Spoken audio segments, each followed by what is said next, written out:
evening, everyone. Welcome back to our Spelljammer campaign. Tonight we will be beginning the module that actually comes with the Spelljammer box set. The Light of Xaryxis.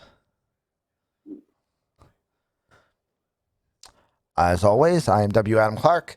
I am your Dungeon Master, and this will be the first time I have run a out-of-the-box module for something other than a one-shot in 37 years. So, also joining us in the Circle Purple. In the Circle Purple is Xaryxis separately. I play Seth, the Plasmoid Warlock. My patron is the Fathomless, in case anybody had not caught that. But that is not my fun fact. My fun fact for the day is that I do, although you haven't really seen it, I do have Unseen Servant in my mental spell book. You probably haven't gotten to see it much because Warlocks don't get to use a lot of spell slots during the day. But I think it's safe to assume that in the weeks in between actual adventures, I probably get tired of not ever doing anything in case something just attacks me, and probably use it to get a lot more done around the ship all the time. So you'll probably see, extra things happening around me when I decide I have to get stuff done. Classic Warlock stuff, just to give you a little mental flavoring for what the character looks like when we're not in adventures. That's my fun fact. Nice. And thank you. And joining us from the Green Circle. Hello, Knock the Silence. I'm playing, it's a tongue twister. Riktikar, he's a 3 green ranger. And fun fact, the name is actually inspired by the sounds that are made in the Alsa language. Nice. It's people that lived in South Africa.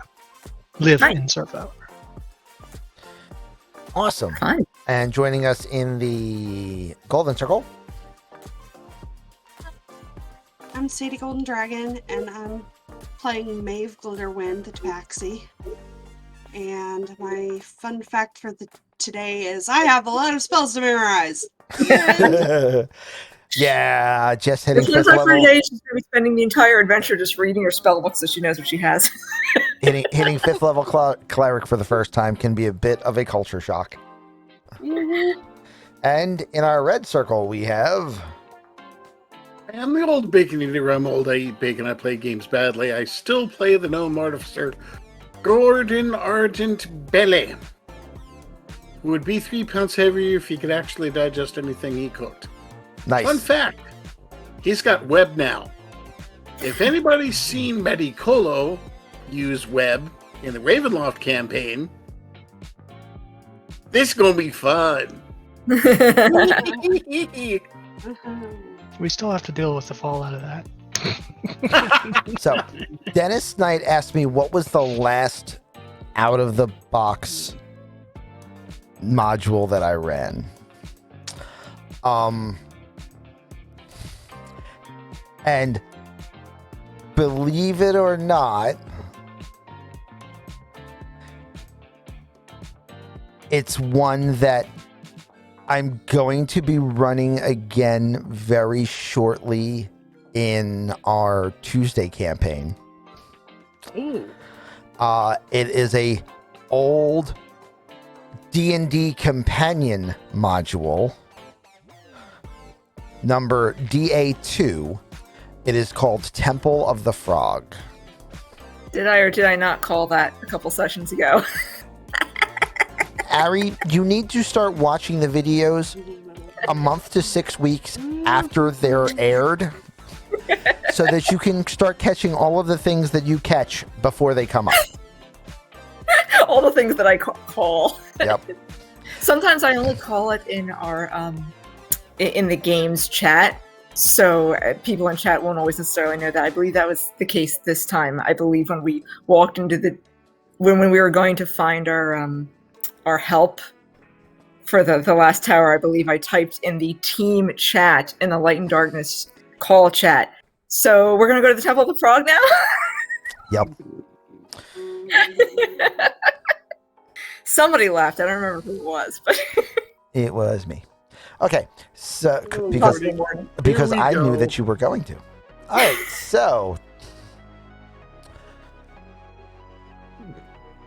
who wants to remind us where we were in our last session? And not Bacon, because otherwise he'll just start Nope. screaming happily. Nope, I'm not gonna do it. It's not me, not my responsibility. I'm not gonna do it. Beautiful bean footage. That's all I'll say. All that beautiful bean footage. We beat the whale. We finally beat the white whale. Is that what we did last? That's what we did last. That's right? what you did last. Yes. I remember multiple campaigns. I lose track. We did finally move on to the fight with the white whale. Gordon's modifications on the Grand Bombard were clutch. Everybody did really important things, but like seriously, the amount of damage we did, especially because it could regenerate. So the amount of damage done by those multiple shots around were instrumental in, at very least, severely reducing casualties during that fight. That fight would have been a lot more grueling if we hadn't been doing that. But the plan actually went off almost exactly as planned, which is really unusual. The bombard did its thing. Everyone else kept firing. You almost When got- party went in and dropped off its bomb, and by golly, the Xaryxian, commander came by and shot that thing before everybody even had a chance to get back off the whale. Fortunately, we had come around. I had come around and swooped to pick up our guys, but unfortunately the Githyanki were not, in fact, so lucky. They So- died well. They got it. I mean, that They was got what into they do. Valhalla. They have no complaints about this. They intended from the beginning to take that risk. So They, they're they fine. died as they lived. If apparently Yeah. they lived covered by the innards of an undead Yeah. whale and 1,000 zombies. I mean, Yeah. There were a lot more let's very not interesting forget- details of the fights, and you should definitely go watch them. But that was pretty much what happened, pretty well according to plan. So, and then we all decided we're kind of caravanning over to the nearest spaceport to recover and do It was that was ending and everything. something like that. Yeah. But yeah, let's also not forget. At least one of the Githyanki, who apparently saw this coming, decided to laser point the target so that they could get the shot in. Yeah. Yeah. Kashmir just asked me what a fate point is. Fate points are actually the numbers that are in their little bubbles next to each of the characters right there. Each of our characters has 2 fate points, and they also have it recorded on their character sheets. Fate points are an expanded version of GM inspiration. What I allow you to do with fate points is you can use a fate point to add advantage, remove disadvantage, which is the same as adding advantage, right? Re-roll a die roll that you just threw, and the re-roll will have advantage or disadvantage if the original die did. Also, sometimes known as delayed advantage. Delayed advantage. Oh yeah.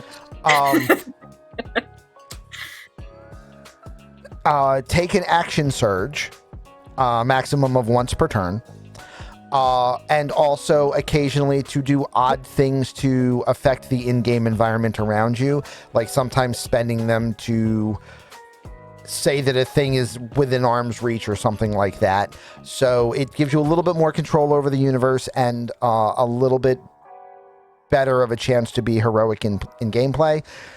The players are not limited to a maximum number of fate points they can have. We have discussed before making it max out at your proficiency bonus, but it's generally not really a problem. And I do not award the fate points. They are awarded either by expenditures in chat, or at the end of each session, all of chat will vote on which player gets a free fate point. So the player chooses what they're used for, yes, and the player chooses when they use their fate points, and chat gets to decide who gets extra fate points. Isn't that how I got a wagon in the Western event? Yeah, that's how you were able to find a wagon large enough very quickly. I just want this problem solved. We need a wagon to haul all these swine. I'm just All the flying pigs. Yeah. Can I spend a fate point for there to be a wagon within a 2-block radius that we can appropriate? Yes. Here it is. Okay, fine. So stuff like that.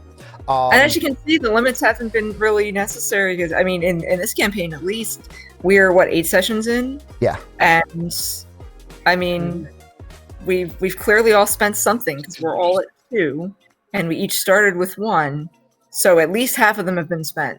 Yeah. That have come at us. So and you can. I don't have the roller on this overlay, and I need to put it on there. But you can spend channel points to give +1s or -1s to characters, advantage or disadvantage to characters, or give characters fate points. You can also make channel donations to do the same thing. The amount is basically the physical cost is, I believe, 1/10 of what it is in channel points, because channel points you get for free. Also, we play with a set of Stream Loots cards, and in the Stream Loots cards, there is a card to give someone a fate point as well. Is there really? Yeah. Okay. I haven't gotten it, so I didn't know. Yeah, I haven't seen that one yet. So, if you're interested in playing along I'll try that for you, because I think you got a thing in there. Yeah. There we go. So what is a major encounter? A major and minor encounters, they can be plus or minus. The idea of a minor encounter is it should be something that is either a 5 or 10 minute scene, or if it's a positive, likely, or a easy combat encounter. Easy to medium. A major encounter is a hard or deadly combat encounter if it's a negative, or a major ally showing up to help the party if it's a positive. And when you purchase those with channel points or donations or cards, you get to decide if you want it to be a positive for the party or a negative for the party. When you purchase an advantage, disadvantage, you get to decide who and which. When you purchase a +1, -1, you get to decide who and which. Fate points are only ever a bonus. You cannot spend to reduce a player's fate points that they have earned. That's legit. That would be nasty. Yeah. So they're all basically, this is ways for you, Kashmir, as an audience member to feel like you can participate in the campaign. If you see Bacon go down and you don't want Bacon to die, you can throw healing at Bacon from Stream Loots cards. If you see Noctis in a fight and you want Noctis to take more damage, you can play a complication card, stuff like that. So it's ways for the audience members to interact with the gameplay, so that rather than just GMing a party of 4, I'm currently GMing a party of 24, for example. Makes it more fun. Yes. More random. Can you suggest a major encounter? You can always offer a suggestion. I reserve the right to do something else if I have something planned or think I can tweak it better to fit with what I have coming that you don't know about. No fault on you. You don't have access to my notes. But yes, if you want to give, if you know for a fact that you have seen a NPC in the campaign, and like you've seen Admiral Samuels from the last adventure, and you really like the way that Admiral Samuels interacts with the party, and you love me playing the big bombastic character, and you want to see Admiral Samuels back in the party again, you can always play a major encounter and say, bring me back Admiral Samuels, and I'll have him show up somehow. I'll figure it out. So so you can do stuff like that. Historically, this idea came from a game called Torg, where the players could play different cards for like heroes or villains and stuff like that. Because I like Lizardmen comedy. And one of the things that really inspired this was we had in a Torg campaign I was in one time where I was a player, not even a GM. I straight up stole this idea. It was so good. There was a character who was an ally of the party. There was a major villain who was a werewolf, and we only ever engaged with him in his werewolf/Krynos form, if you're familiar with that term. And at one point in the adventure, at like a major boss battle moment, I actually got the ally card, and I threw the ally card down on the table. And I said, we want the Major General, which was the ally that we had. So, like, in the middle of the fight, the Major General walks in from the side, and we're like, sweet. Oh, we get a bonus against the boss man. And then he looks at us, smirks, and transforms. And the GM just lays the villain card on top of the ally card. And that's how we found out that was his secret identity. Oh.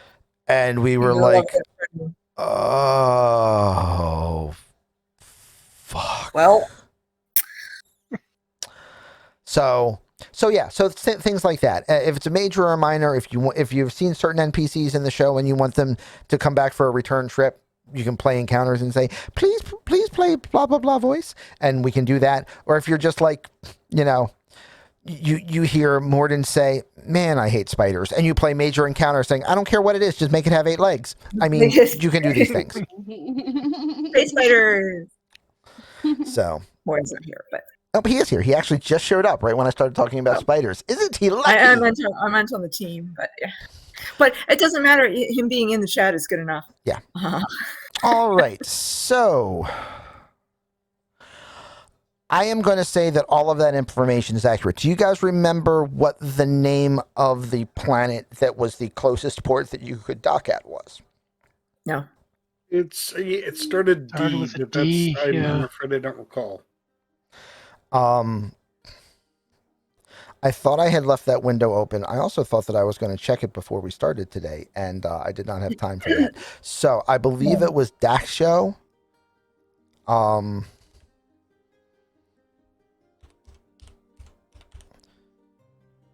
If not, we're going to say that's the pronunciation we're using today. if not, we will. It was DACEO, I think, but I can't remember for sure. But in any event, that's what we're going to go with now. So, as the party arrives, we have Aldebrand. Wait, it's gone. Stop reading my notes. So, as the party arrives, Dacio,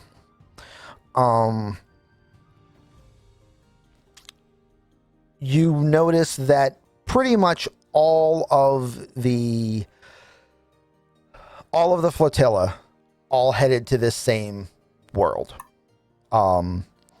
with the exception of the Astral Elf Commander and the Star Moth, who apparently plotted a different course. But pretty much everybody else is here.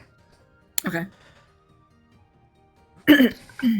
This is a world that has a very medieval setting and structure to it. It is known amongst Spelljammers, and they know what Spelljammers are. So them seeing really unusual ships show up at the pier is not at all unnatural for them. Your ship isn't docked at the pier. As always, you had to land on land, so you are a little bit inland from where everyone else is. Okay. But you came to the same place as everyone else so that you would be able to pick up your friendly neighborhood autognome. Yes. As he has spent... Ow!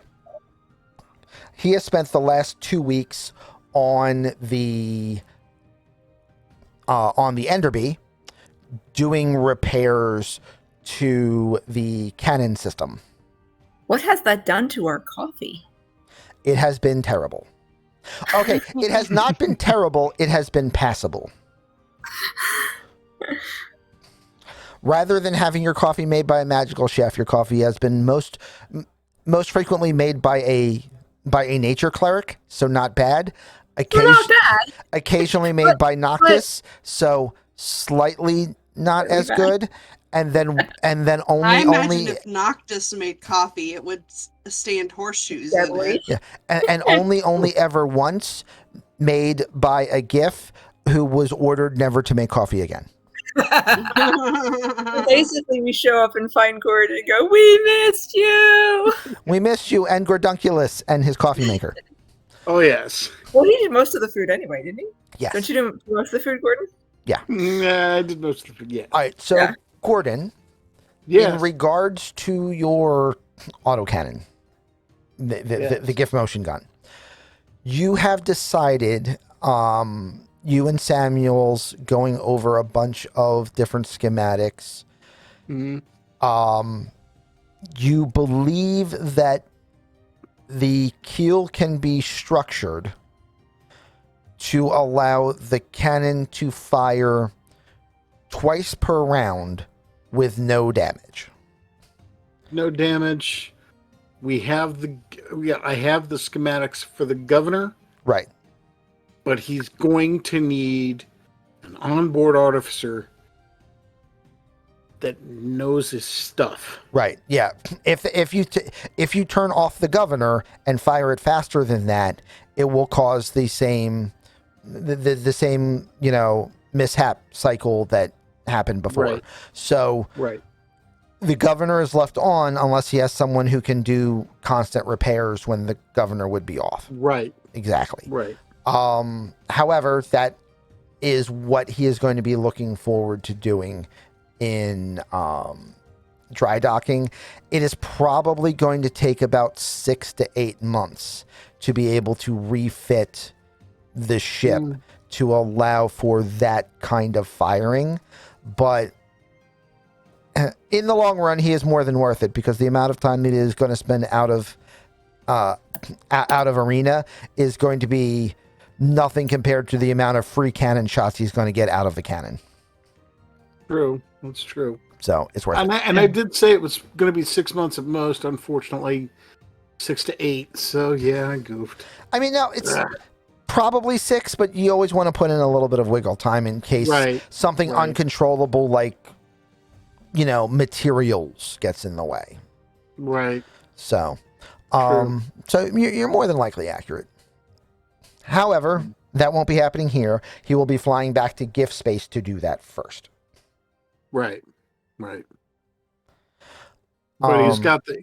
I mean, we've got the full schematics. I mean, we're talking about architect's role of schematics, right? Because, yeah, I may actually have a point of exhaustion by now because I've been going Ocean's 13 version of Reuben before he got screwed over by Willie Bank. Anyway. Well, no, you're fine because, you've been 2 weeks over there. You've already been back on world for a few days. Yeah. Everybody has gotten their ships immediate damage repaired. And crews reassigned back onto the correct ships. Obviously, the Bachelor is still a little bit low on crew as it is down 20 Gith-Yankee Marines, and this isn't a Gith-heavy world, so they're unlikely to get much recruiting done here, but it was better to get the repairs done first anyway. Right. They're just going to have to not get into anything big until they can replenish some people. Yeah. Yeah. But all in all, Maeve especially has been very happy because you've just had, 3 or 4 days in a nice, relaxing environment in a rather pleasant coastal community where local fishing boats share the harbor with trade vessels from across the galaxy. Lately, everyone has been discussing the deluge of falling stars that has lit up the evening sky for the last several nights. Some say these celestial events are omens of impending disaster. Others believe they're a precursor to the gods descending from the heavens to walk upon the land, and still others think they're just a meteorological event. No one really knows for sure. Interesting. I would be very happy to be back on the earth. Yeah. Back on ground, with growing things. You want to spend a little bit of time on some ground there and some land. Yeah. Yeah. I mean, you guys are right now in a market square in in the village, just purchasing whatever needs you were looking for, and honestly just spending time off the ship, because while the Wandering Glider is a great vessel, it also gets somewhat claustrophobic after months. It's not really that big. Yeah, for so prolonged go out, take a voyage. stroll, look around, take some shore leave. Mm-hmm. I gotta say, another thing that probably I'm thinking, now that I'm thinking about it, would have happened on the journey over here. Reg. Mhm. I've been thinking about it, and I decided I think it would make more sense if you held on to this. I hold out an amulet. I don't think we ever really got a description of it. Nope, feel free to describe it however you want. Okay. It would probably be very reminiscent of every visual you've seen from this character so far. Look like it's very oceanically themed, possibly with maybe some little carved tentacles as a setting, something like that, with similar kind of like blue violet kind of colors or whatever in it. This is my amulet from my patron, but its abilities are transferable. I usually stay well out of the way, and for some odd reason, whenever we get into a fight, somebody decides you're tasty. Oh, I think I'd rather you be able to hold on to it to use its capabilities. It's up to right now, I'd say probably about few times you can give yourself a little bit of boost when you're trying to do something. Out of game, that's when the wearer fails an ability check, they can add a d4 to the roll, potentially turning the roll into success. Mm-hmm. And you can probably do this a few times before but then you're gonna have to get a good night's sleep to do it again. Out of game, this benefit can be used a number of times equal to your proficiency bonus, which is currently for me 3. It's my proficiency bonus, and all expended uses are restored when you finish a long rest. So yeah, it is transferable, and I've decided for the moment that I'm going to have you hold it for me, which means you can use its abilities. Yeah. So So basically, it's a peripheral. I'm going to transfer that, and I will transfer that item to you. I believe I can do that. I already put the descriptor on it so that he would, because the descriptor was in another category, but I just put it on the piece of equipment. The useful part of it, anyway. Okay. But I think it's going to be more useful with you holding it right now. Because I'm squishy. Don't worry, these if you guys lose catch it, I can get another one. It's okay. I mean, there is also that. How bad can this possibly go? If it gets lost, I can just summon another one. But so I think I'd rather you hold on to this right now. Okay. I'll try to put use to it. I'm sure you will. Do we have time to go looking for herbs somewhere? Herbs is in picking or is in buying it at the market? I could just buy some at the market, probably. What were you looking to get? Stuff to make potions of healing. Mm. I'm not really sure it doesn't really say in my herbalism kit what I need to make potions of healing. It just says I can't. Specifically, what you need to make potions of healing is you're going to need a herbalism kit, and if you remember, I posted a note creating potions. Basically, it just needs to be just a cost. And that cost is determined by what level of potion you want to make and how long you want to spend casting it. So yes, you absolutely can get whatever herbs your recipe says that you need to create potions for. Absolutely. And you can buy them in just a large quantity. So how much would you like to spend on potion making supplies?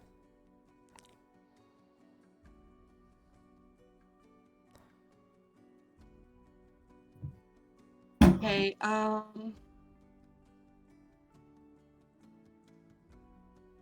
forgotten how much money I've got. 1,500 gold. A lot. A lot, A yeah. lot. Okay. Would it I want to make Hey. minor healing, which is 10 gold apiece. Okay. Okay. So, can I, like, let me bring up my calculator. How many do you want to make? Well, I was thinking of investing 300 gold in it. So Okay. 300 Well, then divided we can by just do, 10 is... it'll be 30, but also we can just say 30. 300 gold of potion making supplies. That way, if Okay. you want to make them larger later, you don't necessarily have to do, redo the math. Okay, I'm gonna deduct that 300.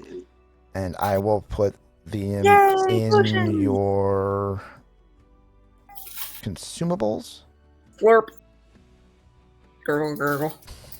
It takes me time to make that. Right. So you're It's not 4 obviously hours doing that right per- now, but yes. No, during downtime, I can make like 3 of those a day. Yes. So by the time we're traveling to our next thing, we'll have all of it. Pretty much, yeah. We'll have a lot of it. So there you go. So you have 300 gold worth of potion making supplies. Okay.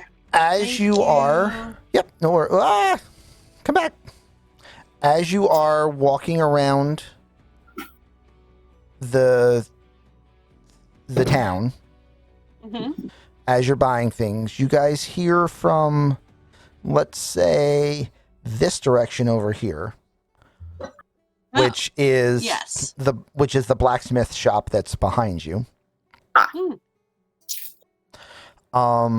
Everyone Oh, the give game me is a perception check.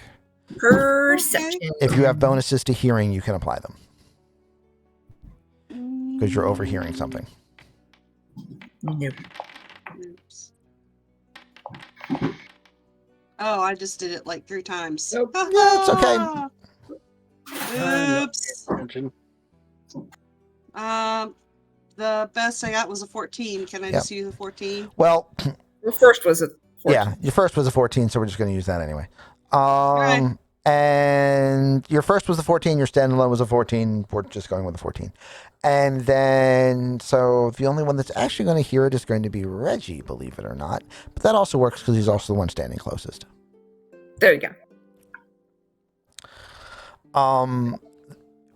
Reggie, you hear the blacksmith and another local discussing that a crystalline vine burst out of the ground and punched a hole through the roof of a local bakery earlier in the day.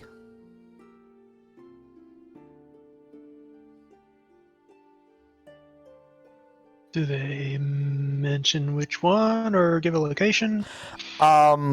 They do. It's about 2 blocks east of here.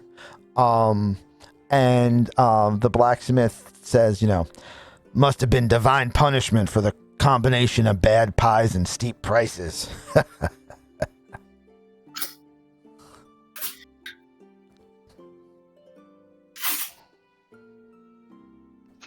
So what do you do?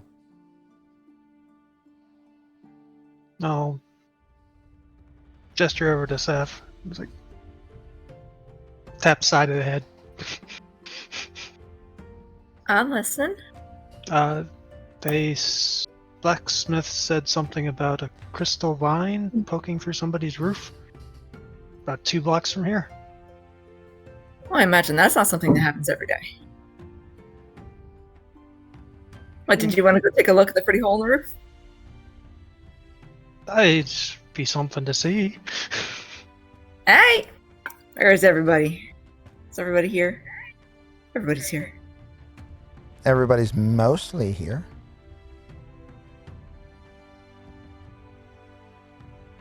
Hey guys. Let's just start gathering them over. You guys want to see something interesting? Yes, please. Apparently, I get everybody clustered together. Okay.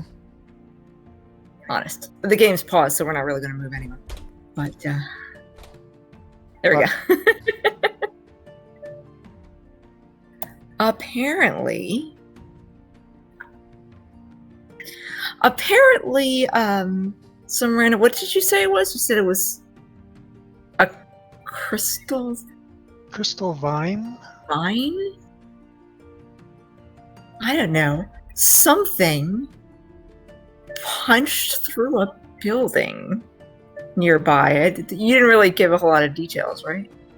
Well, I didn't say too much about it. Just Yeah. suspected Apparently, there's divine some retribution. bizarre random building damage around here. Anybody know what a crystal vine would be? Doesn't sound anything familiar to me. It's not familiar to me either, but it sounds like a plant, and I do plants. Might be interesting to have you take a look at it. Yes. He just heard somebody talking about it. It's only a couple blocks from here, though, so if we want to go take a look for funsies. Sounds like a plan. Hey!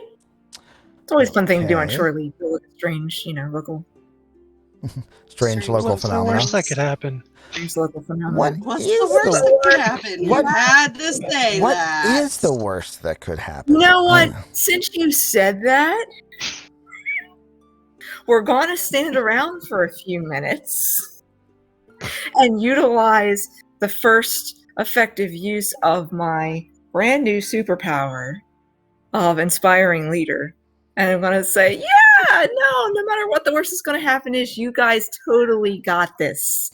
We've faced big undead white whales. I mean, this is nothing to us. So like whatever it is, we're going to be fine. And other really inspiring things like that. Because in my leveling up, I just took Inspiring Leader, which means I'm assuming we weren't really bothering just sailing around, or at least that Probably not. this doesn't stack, right? No. Like, Temporary hit points never stack. When you get temporary hit points, you can replace your current temporary hit points with the new amount of temporary hit points, or keep Okay. whichever one is higher, but temporary hit points never Okay. add to each other. Okay. Each creature can gain temporary hit points equal to your level plus your charisma modifier. So there's no roll on it anyway for No. mine. There is no roll. So my level is 5. My charisma modifier is 4. It's the regular modifier, right? Mhm. So everyone's going to get 9 more temporary hit points. So you have 9 temporary hit points, and she can do this like once per short rest.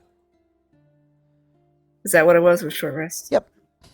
It's a very Nice. useful I've got ability. 61 points. So just in case anything does go wrong, I just want you guys to know that you got this. I mean, not that anything's going to, certainly not, but when it does, Certainly not, but when it does. Certainly not, but when it Take those does. extra 9 hit points. Gordonculus isn't with us, is he? that is up to Gordon. I think Gordo would come with. Boink. Then Gordo can also have them. Ooh. Because I can actually do up to 6 people. So Yep. And that's any kind of people, Gordonculus's Creatures. familiars, whatever. Yeah. Any friendly creature. Well, I mean, Any creature of your Actually, choice that let's can hear you. that can hear and Understand. understand you, technically. But Gordonculus can, so he may have them as well. Ooh. Okay. So that if and when something goes wrong, which it totally couldn't possibly, but if it does, you guys got it. You believe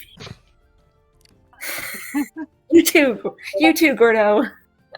I just, okay then. Also, I will say that any 2 of the captains or crew members that you had seen before have been hanging out with you guys as well. So, Oh, okay.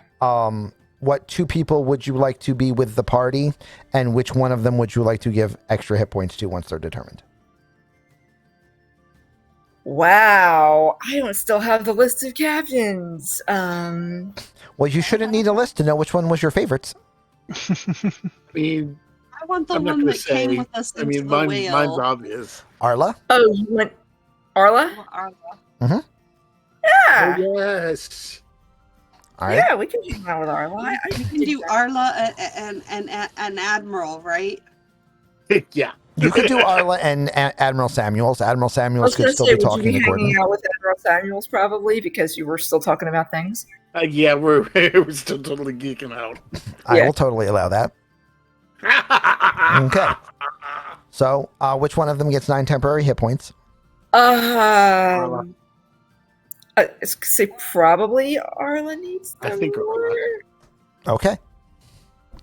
I'm not even sure Admiral Samuels needs them, really. It's tough to say what their stat cards are, got but an Well, that's auto. true. Both bigger I'm going than to you. assume he has his own supply of magic items or whatever, and yeah. Okay. So, knowing that absolutely nothing can possibly go wrong, what do you do? That, however, does not fill me with confidence for going to do something that you can have anything with you want. That doesn't make me nervous at all. And it should.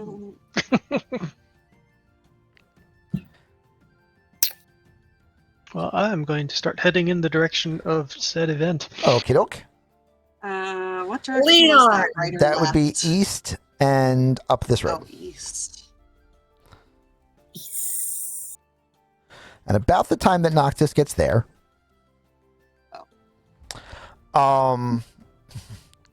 you feel the ground shake underneath of you, much like an earthquake, for those of you familiar. Mhm. And this building here,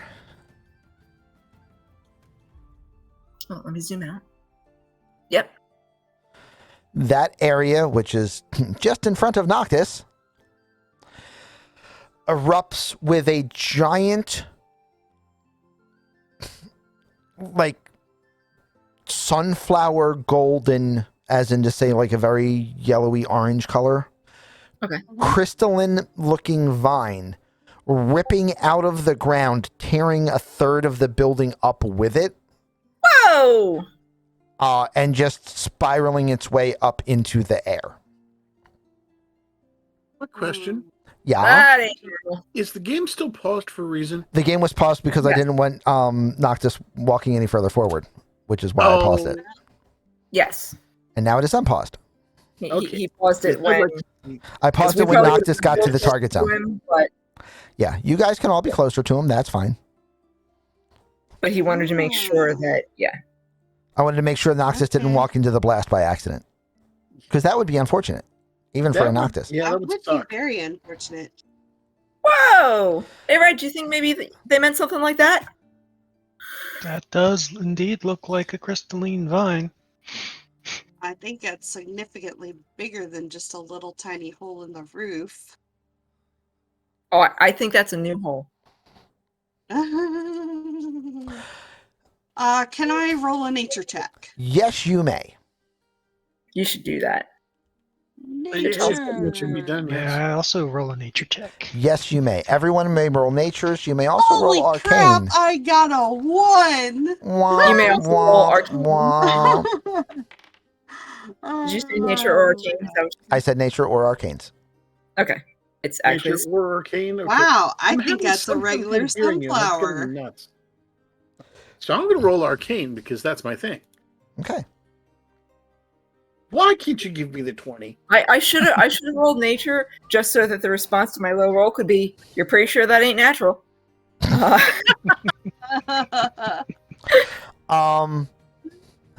what Maeve thinks. Maeve's like, "I'm pretty sure that's not natural." Yeah, Reggie? that's all Maeve knows. And Gordon Yo. recognize that this is some form of... I was like, Reggie recognizes that this is some form of living crystal. It is alive. It is a natural material, but not anything that you're familiar with in any way. Hmm. Gordon Mhm.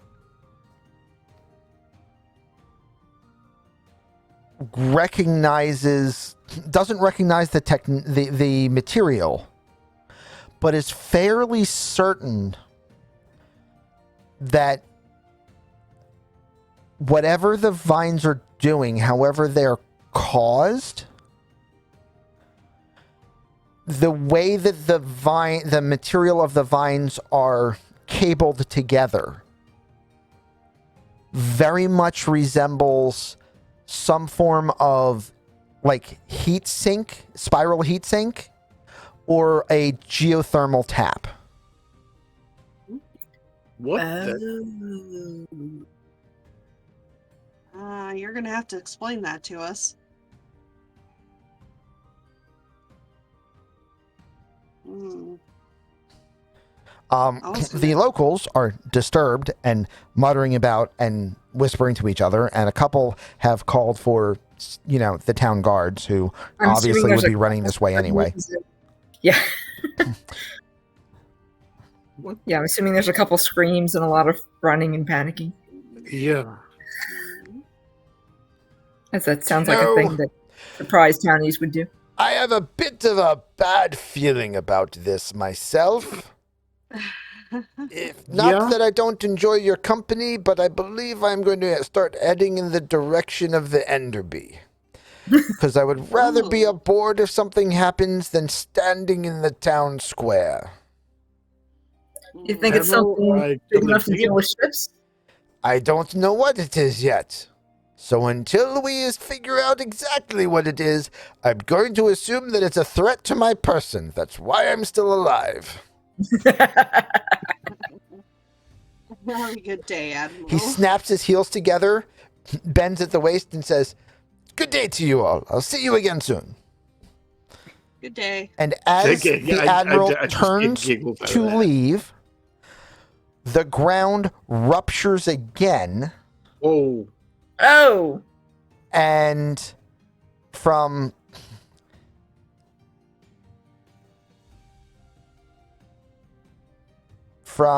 out the ground in front of this crystal.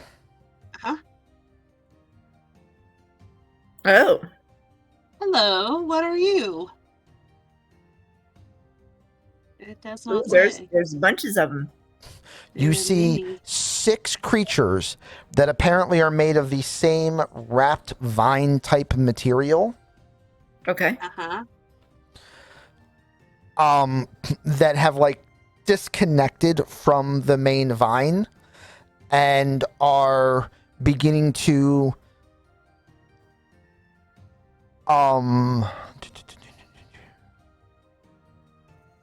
they're throwing like vine tendril attacks at any targets within range, which at the moment are only commoners. But that means that we are now going to be very much so in an initiative type situation. You're rolling for initiative category? Yes. Mm-hmm.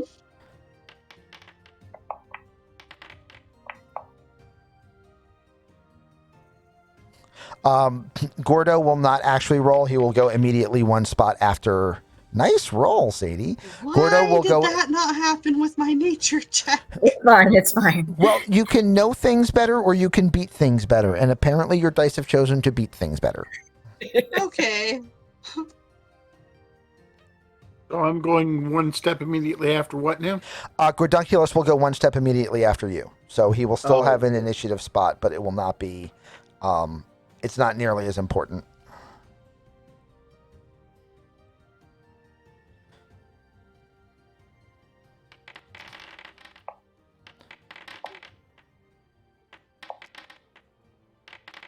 Oh my.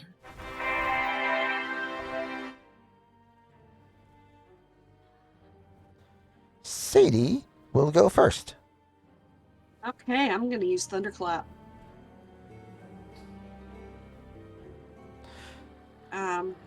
Where's my button?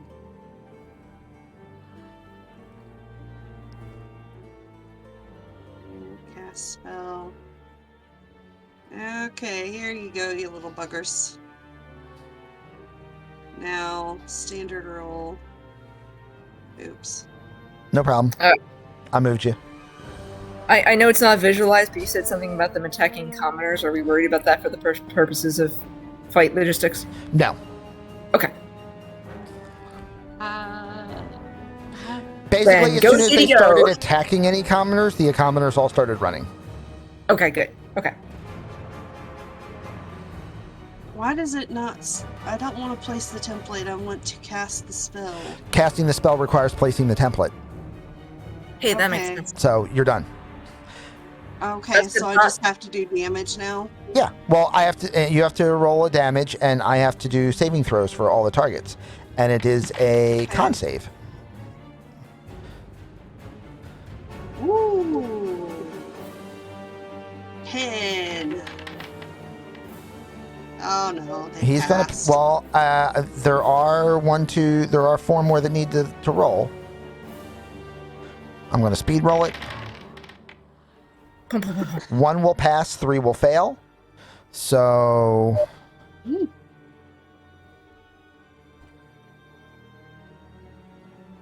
3 selected at random. We'll take 10 points of damage. In case it is important to anybody else's attacks, it was this one, and this one. All just took 10 points. Nice. 10 points of damage. 10 points of damage. You still have another 20 feet of movement if you want to backpedal or stay there or whatever you want to do. Yeah, I think maybe going back would not be a bad idea. Okie doke. Pedaling is not the worst idea. And then, just a little bit. Yep. Just a little bit towards my friends. Yes. and then next up is Bacon. Okay. Hello.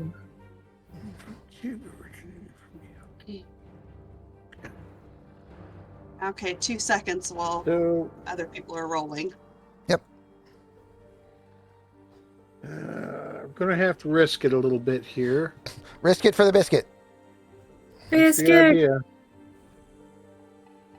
So, let's go with... Yeah. Basically, I have to sneak into it a little bit to get to here. Well, it's fine because that area of effect is no longer dangerous. So, Nope, It was there. just thing done. Well, I'm just trying to avoid AoEs and all of this, and I'm going to have to run this. I'm going to fire off one that I haven't fired off before. ooh. Yeah. Basically, Trying to break out all the new shinies that we just got at the end of the last adventure.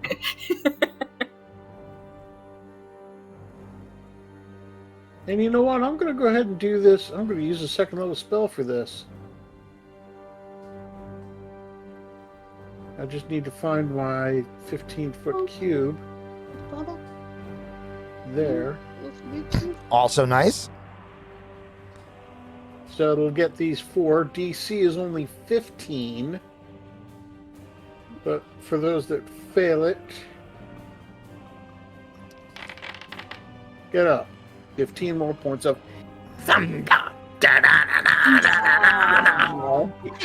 All right. They have a +2, so that means any dice that show up 12 or lower will be fails. 2 Two fails. failures. 1, 2, 3, 4, 3, and 2.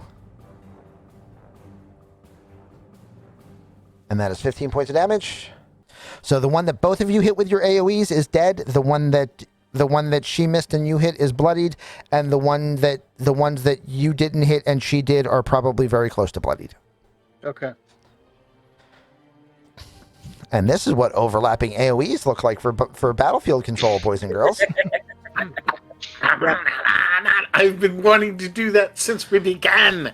And what does the Gordunculus do? Now Gordunculus will... where's Gord? There he is. Well, we'll just bring him up to here. And let's see here. It's been a while since I've used him, so... Basically, your bonus action is to command him to do his force strike at a target. Yep. Basically, yep. The damage of which should just have gone up because your proficiency is now 3. So... Right. Gordon still reads as a level 2 wizard. Right. So, I will fix this. Okay, let me get out of the sheet a minute. No, you're fine. I'm in his formula, so it doesn't matter All right. at all for that. Yeah, let me know when we're clear, and we'll fix it accordingly. All right. Bacon, did you back off at all when you did that, or did you stay? Well, he hasn't done his turn yet. If I try to back out of it, I provoke an attack. Okay. Oh, because Sure. I see your GC now. Okay. So I don't really have a choice. All right. So that'll Now be that we start playing with area of effects, we have to be very meticulous about that sort of thing. you learn to be Right. very quickly. Yeah. So feel free to roll to Roll. attack. Okay. We'll go ahead and we'll take this one right here. Okay.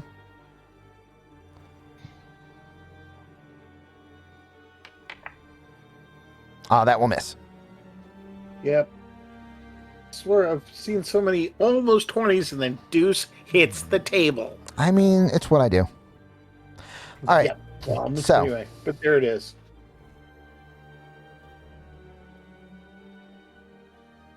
So this guy is going to be the first to act, and he is going to Yep. move over here. Actually, no, I don't think he's going to, because I think he has reach.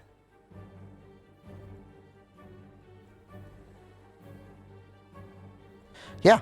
Okay. He can attack from a range of 10 feet. Oops. So you see a tendril whip out from his hand as he extends his arm. Yep.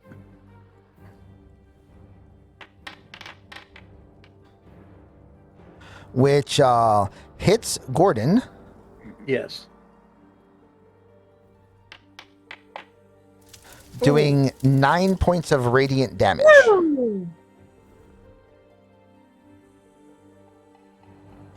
And Gordon is also now grappled. Lovely. So this tendril hits you and wraps around you around the midsection, and you feel your energy cells actually just being drained. Well, this sucks. Literally. Noctis! Indeed. Let's see. Ready? Little help? Trinity, help! He is going to plop himself between that one and him and use bonus action to cast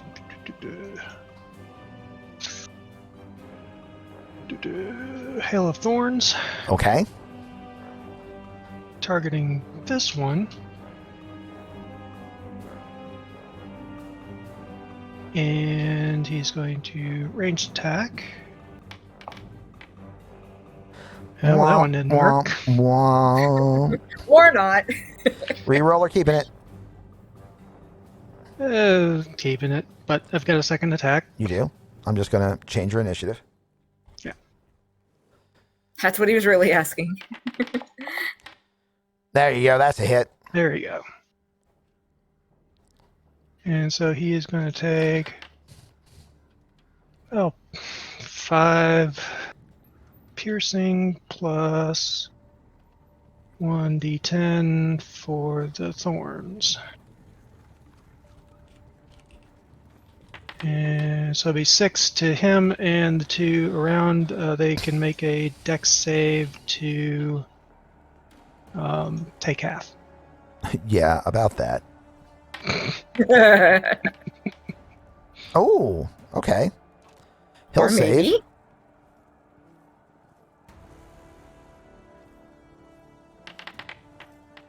He will not. So he will take 3. And he will take dead. I like dead. And he will take dead. And he will take dead. And now what do you do there, Noctis? Let's see. I am trying to face that one. There you go. And that's my turn. Okie doke. It is now Ari's turn. Yeah. I mean, Good Real news quick, You can is mop up the leftovers. good news is a third of the targets are gone. yeah. Were you going to give us the bad news? Bad news is Gordon is currently being enwrapped by one of these energy draining creatures, and Reggie has put himself within reach of all but one of them. Of the remaining. Yeah, so then that brings up a question about all this area of effect fun that we're playing with, of which I also have a couple of new ones. They are on adjacent squares as far as the map is concerned. If he's grappled, though, can I use an area of effect without affecting him? As long as his square is not included in the area of effect, yes. Okay. He is still standing where he is standing. Thus, so I still go by maps. Yeah. Thus, if, for example, if that circle gets dropped right there, his square isn't in it. The three of them are, for example. Right. And that's how you play with map fun. Okay. Yeah, because it's wonky with all that. And at what point is a square considered in an area? 51%. 51%. Okay, so it is everything. Sometimes the map may sometimes disagree. I may sometimes overrule, but generally the ruling is 51%. Okay, so it's mostly a combination of logical and what it physically looks like on the map. Is how this works. Yeah. So if I want to start up, Slurpy zone. Okay. Slurpy zone. Slurpy zone. You want to drop? You want to drop Hunger of Tentacles? Yes, I really do. Because it sounds like we've already done half the damage, but these things also look like they do damage pretty quickly. So I really don't want to. Holy! Yes. Is that the flower? Is that the Slurpy zone? That is Slurpy. And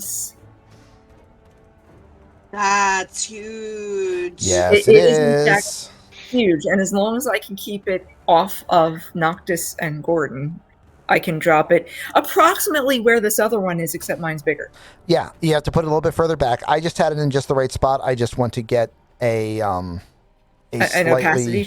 Yeah, I want to make it a little bit easier to see through if we can. So that we can see the targets. Steph, you're a little scary now. There we go. Yes! All the Slurpy. And as you can see, it is not taking more than 50% of Reggie's square, so he is in fact not in the Slurpy zone. I don't want to slurp Reggie. Okay, so that takes an action. Well, I guess we do that first. I guess we do all the rolls and whatnot for that. Don't know why this didn't autoplay, so it looks like it doesn't do damage immediately for existing. Well, we will read from the Book of Armaments. Okay. For those not familiar with Hunger of Hadar, you open a gateway to the dark between the stars, a region infested with unknown horrors. A 20-foot radius, 40-foot diameter sphere of blackness and bitter cold appears, centered on a point within range and lasting for the duration. This void is filled with a cacophony of soft whispers and slurping noises that can now be heard up to 30 feet away. No light, magical or otherwise, can illuminate the area, and creatures fully within are blinded. The void warps the fabric of space, and the area is difficult terrain. Any creature that starts its turn within the area takes 2d6 cold damage. Any creature that ends its turn within the area must save a dex saving throw or take 2d6 acid damage as the milky, otherworldly tentacles gently rub against it. Yeah, it shouldn't have been that much of a delay. The autoplay didn't work, so I had to go. And trigger it manually. I apologize, but we still made it happen. And now slurpy noises. Slurpy noises. This is why I asked about the whole townies thing before I went dropping. But this means it will also include anything else that comes out of that spot, should it? Just saying. My fur is standing on end. Yes, it is. I must say. Slurpy. It is, of course, very, ocean themed with slurpy tentacles and, things like that. Okay, so As all that happens, Arla looks back at you and goes, Hadar, nice. Runs this way, jumps. Wait, I still get a bonus action. Oh, I'm sorry. Sorry. Thank you, Arla. All right, what are you doing? The tentacle of the deep can get dropped on the bonus action. Oh, yeah, go ahead. Sure, I mean, So a 40-foot want diameter to- ball of tentacles isn't enough. Add one more. Enough. I want to add one where I can target the thing that's grappling Gordo. The thing that's grappling Gordo is this one. Right. So drop it like probably right next to it. I mean, you can drop it in the Or in the thing. in the Yeah, Hadari just, like, because drop it can't in the hurt thing it. where it can beat all of them. Yeah. So yeah, like drop it back here. Do I have it? I don't have it to drop, do I? Boop. Do I have it there? And I will target More tentacles. more tentacles because we don't have enough. I will target the guy who's grappling Gordo. Okay. And Please target the Gordo grappler. That was him, right? That Yep. was the grappling. He is hit Okay. for 3 points of damage. There we go. Arla will look at you and go, Hadar, nice. She will run this way. She gets to here, jumps onto the wall so that she can clear the cart by jumping this way. Gotcha. And will land swinging at the target that you just tentacled. And look, I left her a nice little square that is not, 50% in the field of floor to floor. Total overkill. But you gotta use the new shinies. I mean, that's what they're there for.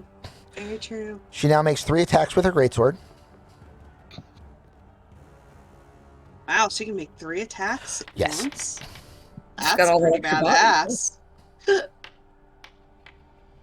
Slurpees.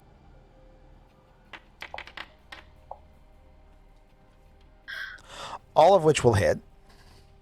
Oof. I think boy. it might be 3, Gordo.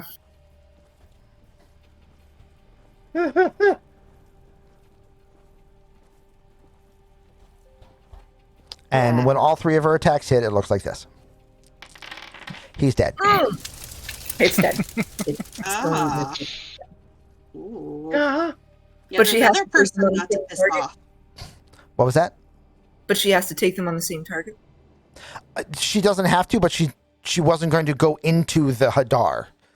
No. So she's like, this is fine. I'll stand here. It's fine.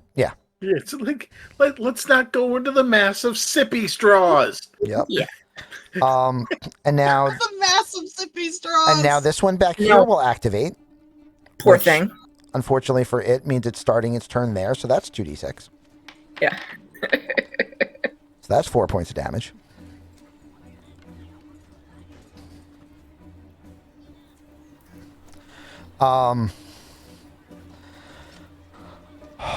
What is their intelligence? It's cold damage. Box of rocks. Okay, so it is going to move here,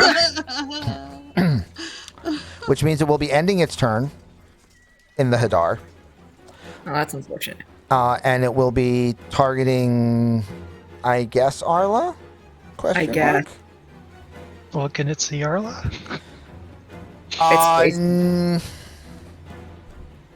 No, technically, wow, okay. It either needs to end its turn in the Hadar and not attack because it is blinded, so it can technically attack with disadvantage. So that's what we're going to do.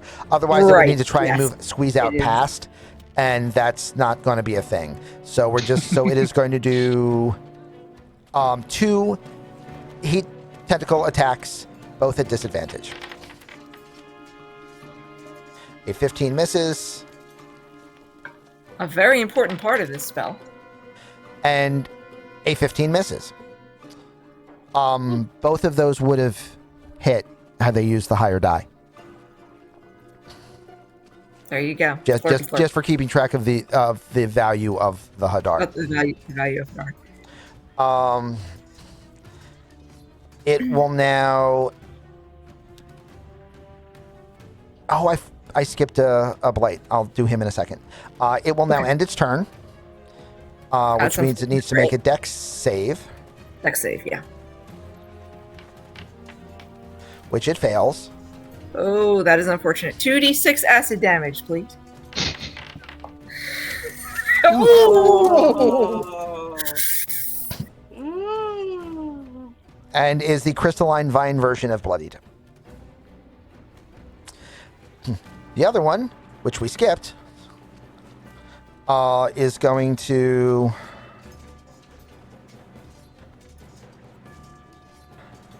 What is the one up top? move to here. Let me help out with random chicken damage. Random chicken damage! Random chicken damage. What have you? Ew. Ew. You're nasty. Go away. Ooh, Yes. plot twist. Nice! Oh, I know. He has played fatigue. Okay. I know exactly how I'm going to make that happen. I'm going to assume all. You can choose any player or players up to and including all. Go with all. It's more fun. All is always more fun. This one moves here.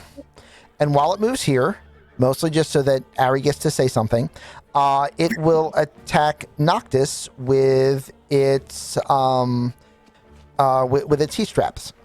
Okay, all. Pull it There you down. go. See, that's fine. Pull it down. It is, of course, attacking blind, which means it's attacking with disadvantage.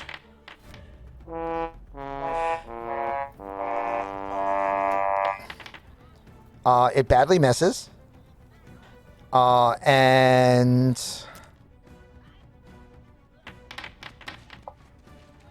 misses. Okay.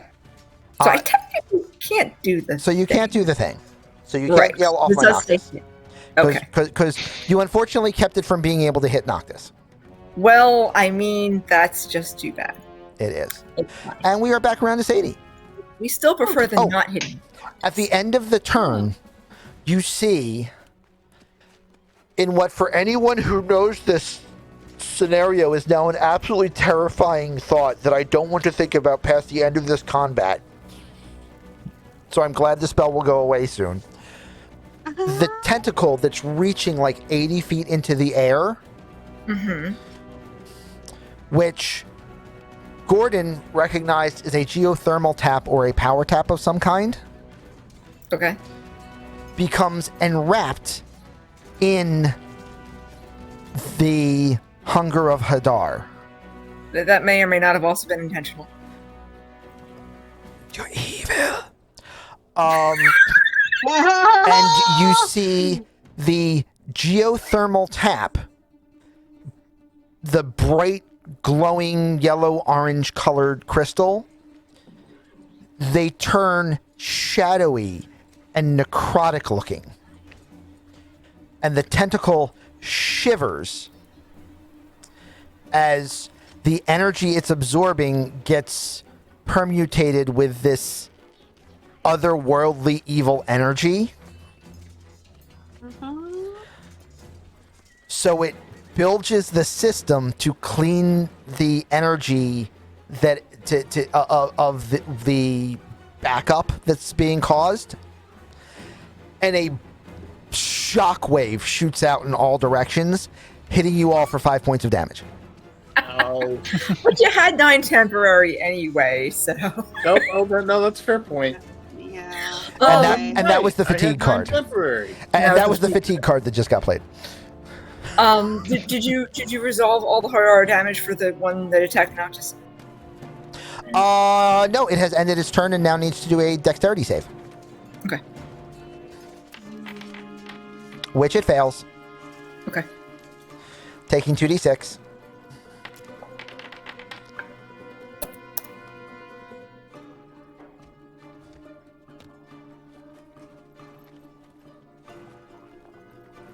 And it is now bloodied.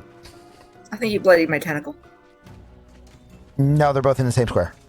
Oh, they're on the same square. Oh, okay. Yeah, I see it now. Okay. I couldn't see it under all those tentacles. I know. Whose fault is that? Sadie, it's your turn.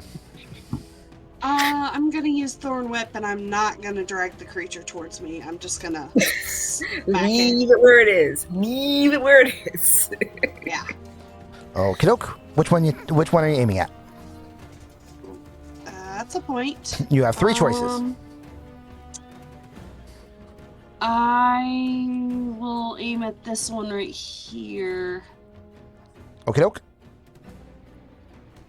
The one that's directly next to Noctis. All right, go for it. Okay. Attack. Normal. 16 and will it hit. misses. Nope, 16 hits.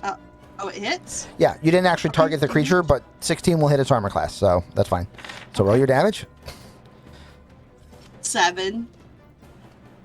Ish. Ish.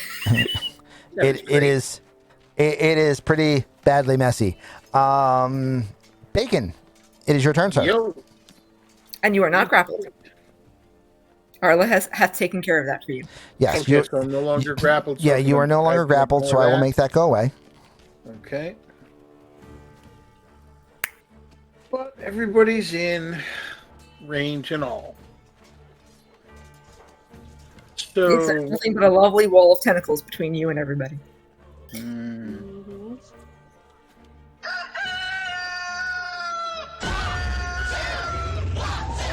Well, I think we'll go this way. There you go, Kashmir. Delirium No. Chicken Song. think I should do we'll a go remix. this- Hopefully I'm targeting the Kitty Daddy.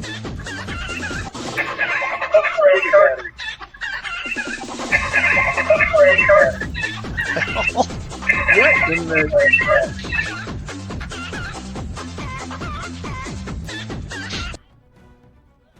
No! There we go. Okay, anyway, hopefully I'm yes, I am targeting the beastie. And I'm not terribly worried about what I'm going to do next, because it always hits! Go for it. Ooh. Magic missile works for a reason! Magic missile into the darkness. Into the darkness. Into the darkness! Okay, point for Noctis. How many darts did you have? 3 darts. Okay. I really hope that wasn't a Noctis. No, No, you can see Noctis. you're fine. Noctis is inside the Hadar. You can see him. Ooh. You can see him very clearly. I shot Magic Wasn't I hit Moody's for at 9 then? the unbloodied thing that's being sipped at, mind you. The slurpy straws of Hadar. Yeah. Bizarre. That's become a thing. I am so I sorry. needed more tentacles. No! For Ari? Okay. All right. Okay, so as you stand there, you're just boof, boof, boof. 3 more shots go into the darkness, hitting the odd vine blight type creature. And then take your shot with Gordonculus. Oh, I think we're on the same tile. Oops. That's okay because he's small. Oh, that's right. I didn't notice him there. I'm using the heck out of that in with Pi. The other campaign. Yep. Got it, Morden. I don't know what that is. Go ahead and do your Gordon. Do your shot from Gordonculus. Oh, yes. Shot from Gordonko. If I can get the thing to cooperate with me. Here we go. He will use his 4 strike on the same attack, on the same target. Okay. Oh, that was supposed to be... Well, it doesn't matter. It was a 1. No. Well, whatever That you was- were doing, you didn't, so it's fine. Okay. Yep, there it is. Alright, yeah, there's weird noises going on below decks here. I'm getting a little worried be right back. All right. Okay. No problem. An Astral Blight gets to attack before it dies horribly. It needs to take damage first. So maybe it doesn't get to attack before it dies horribly. It starts its turn taking 4 points of damage. So it will get to attack before it dies horribly. Okay. And it will attack the Noctis. Which one is it? Is it blind? Yes, it is. They're all blind because they're all inside the thing. Okay. It says fully within, so you could argue that one isn't if you want to.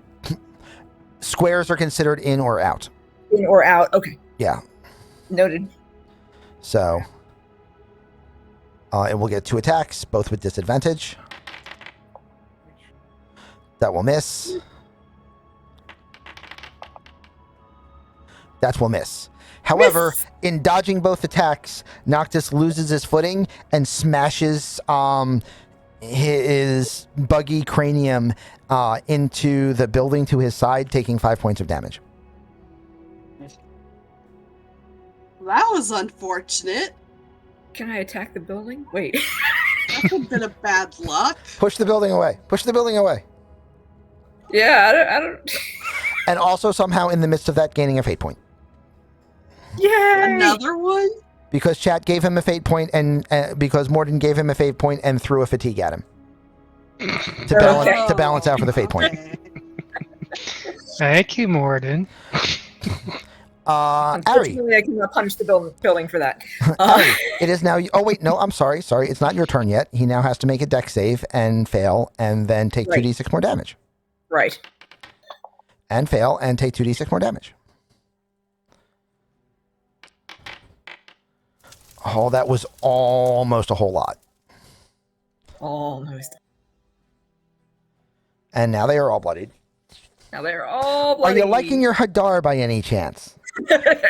Have you seen why I said this is a must-have spell, and why the entire party will now do push-pull tricks into the slurpy straw of Hadar? Yep. Which at the moment is almost Ooh. entirely taken care of by the terrain itself. Yep. Fair. The buildings make it almost impossible for any. Oh, wait a happen. minute. I drop a web, and then Hadar comes into play. Or the other order. Either one Or vice doesn't versa. matter. Or the other way. Yeah, Yeah, I was Either way. thinking that when you were talking about your web, I'm like, oh, this is going to be a thing. it is If definitely I a can thing. ever, if I'm I for can ever get my scenario- thorn whip to Especially like if you've got flying swarms or whatever, I see a scenario of drop it right around that spire. Yeah, there's a reason why you now start looking at what spells say and push target 2 squares and stuff like that. Right. Because now you want to be able to move things now that you have a large, long-term AoE effect. Ari, it is your turn. All right. Okay. Your Hadar is still active. However, the same thing that caused an odd backlash within the Hadar also seems to have rattled you a little bit. And whatever actions you take on this turn will have a +2 difficulty.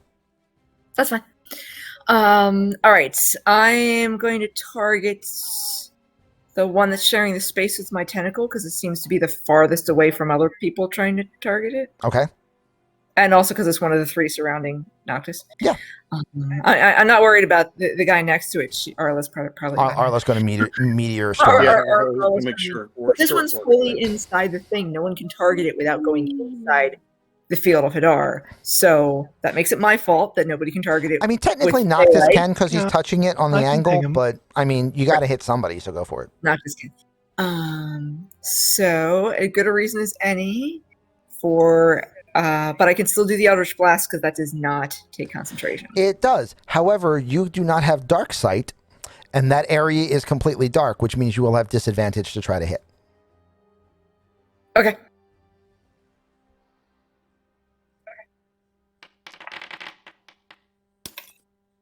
So I miss. So rolling a 1 means you miss.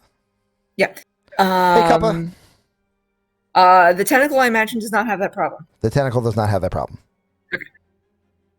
I love the dice effects. I really do. They're a Yeah. nice little touch. That's a hit. I love the broken glass and the fire. And that's a dead. Yes. I had never really thought of the fact that you might want to have Devil Sight just to be able to see through your own Hadar, but Yeah. in hindsight, it kind of makes sense. Yeah. So it ups everything even one category further, basically. Yeah. It ups your vision one category further. Noted for the future. I'm not displeased with my choices. So. Not at all.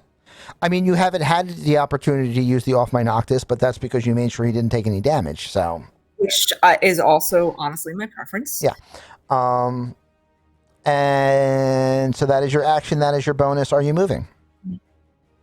No, I don't think so. Okay. Noctis, it is your attack, sir. Okay, so I have something possibly in the darkness that I cannot see. You have something in the darkness in front of you. You have something in the darkness to the left of you. You're pretty sure those are bad guys. There's a lot in the darkness beyond that, but you think, as terrifying as it is, that's on your side. Hopefully.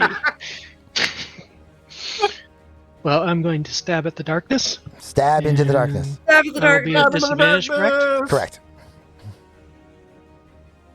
What do you mean?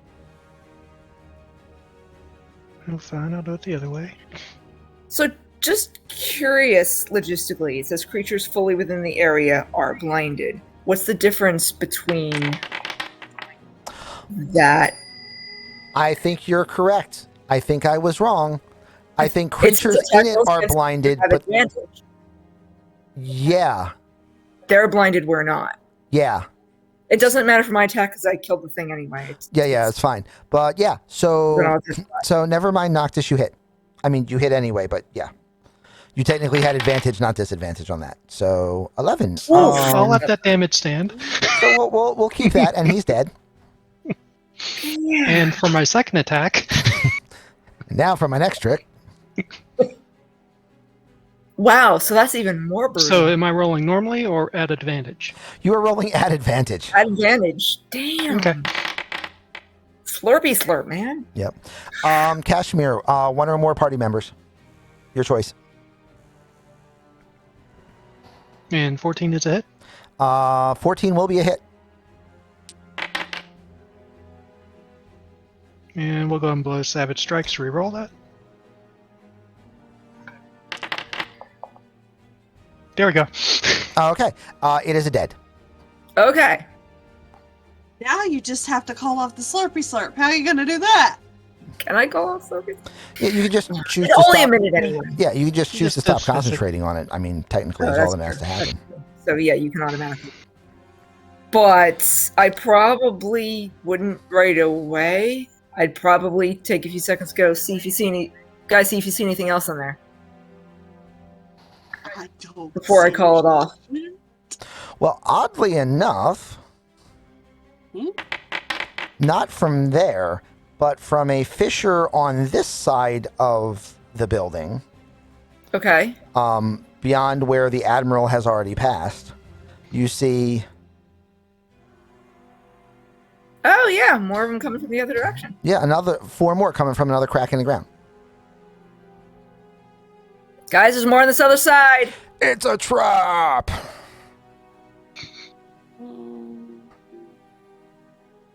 All right, people. 999 hit points. Ah! Okay, yeah. Oh, all right. Yeah, I see them. Yeah. Sadie's up. So Are they just adding into the initiative? Yeah. Yeah. 'Cause this oh, is I the have same. to toggle combat state again. Oh no, it's my turn to fight. Yep. Right. Well, now I'm Okay. gonna have to Well, step I'm away gonna from it. have to go a bit closer, I think, first before I can do anything. So that is 30 feet. I'd rather be over here. Okay. Oh, 4 of them. Okay, I see you now. All right, eat thunderbolts. Actually, it's just thunder. Mm-hmm. Na. Sorry. Actually, no, I'm not.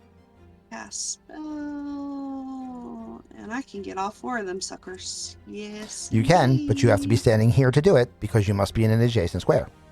Oh, okay. But you can get all 4 of them. Okay. Damage. All right. DC is 16. Their Constitution save is +2. So for any of these dice that are below a 14, they are slapped, and that would be all of them. Fail. Slap 'em, Steve, slap 'em. So all of them take 8 points of damage. I got 8 points of damage. Good job, dang. I love area of Oh, effect. lady. Field control is very, very important, especially in areas like this where you have bottlenecks. I am always a fan of field control. Is there anything else you were doing with your turn? Can I back off a square? You can, but that will provoke an attack of opportunity. I'll stay where I'm at. Okay. Bacon is your turn, sir. Okay. Mm. So we will move to there. Well, now.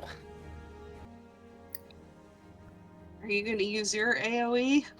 It looks like it. He Using did this my other last AoE. time when you got up That's to. web, After yours kid. hit, he hit them all again, and that's why some of them died right away.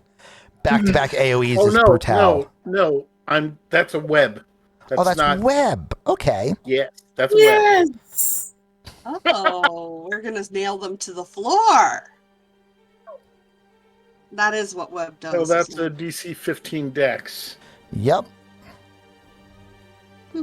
Or they are restrained. Well, they are very much restrained. All right, so And then they can be bashed the crap out of by her tentacle. all of them failed. Oh, Yes! Well done, sir. Well done.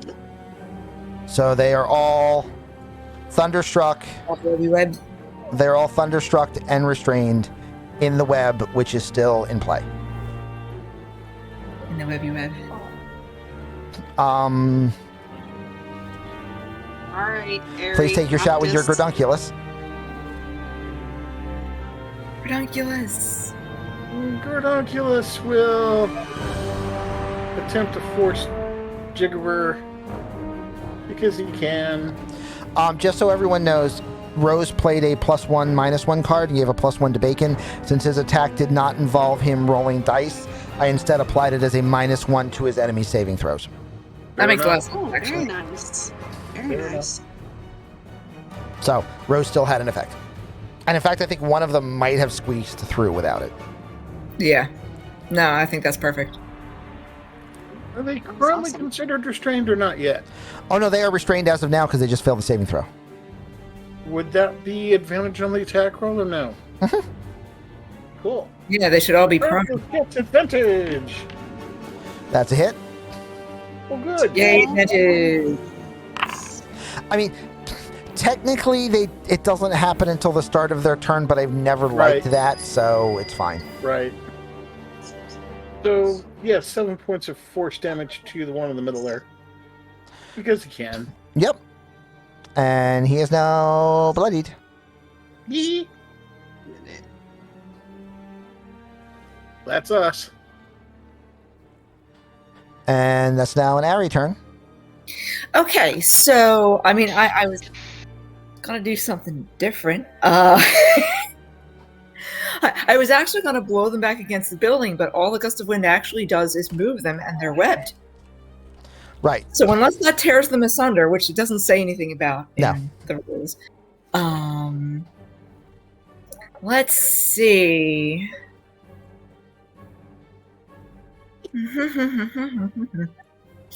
I might just do something different, just to do something different. Well, This they is a good can't tester move. for our abilities, so. I know, right? Like, let's just play with some things. I mean, I theoretically could just move the entire Slurpee zone, One or all, Kashmir? All? Okay, cool. but I feel like doing something different. I guess if I can. Okay. So let me ask you something. If I were to say, be standing here,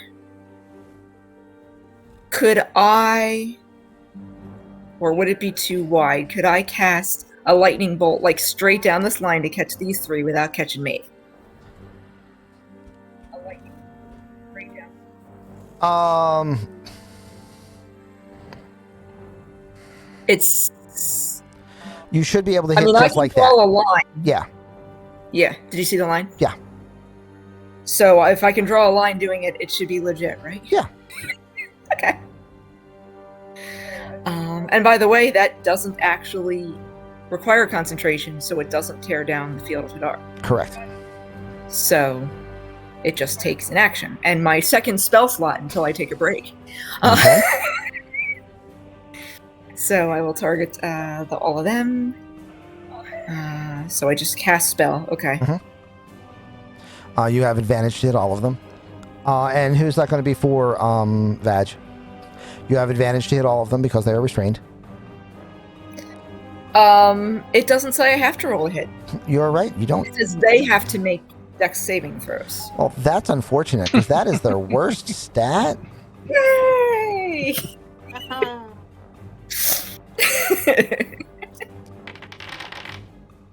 None of them. Okay. So roll your damage. A creature takes 8d6 lightning damage on a failed save. Oh, I didn't even read that. And half on a past one, but it doesn't matter because none of them passed it. So please just roll 8d6 damage. 8d6. Okay, cool. That's just. You also have advantage on your next roll because you didn't need it on this one because you didn't roll to hit. Okay. That's from Cap. By the way, Cap, how was your date? All right, so 28 points of damage. That, seeing as they only start with 26, we're just going to take them off the field. However, I direct you to Lightning Bolt,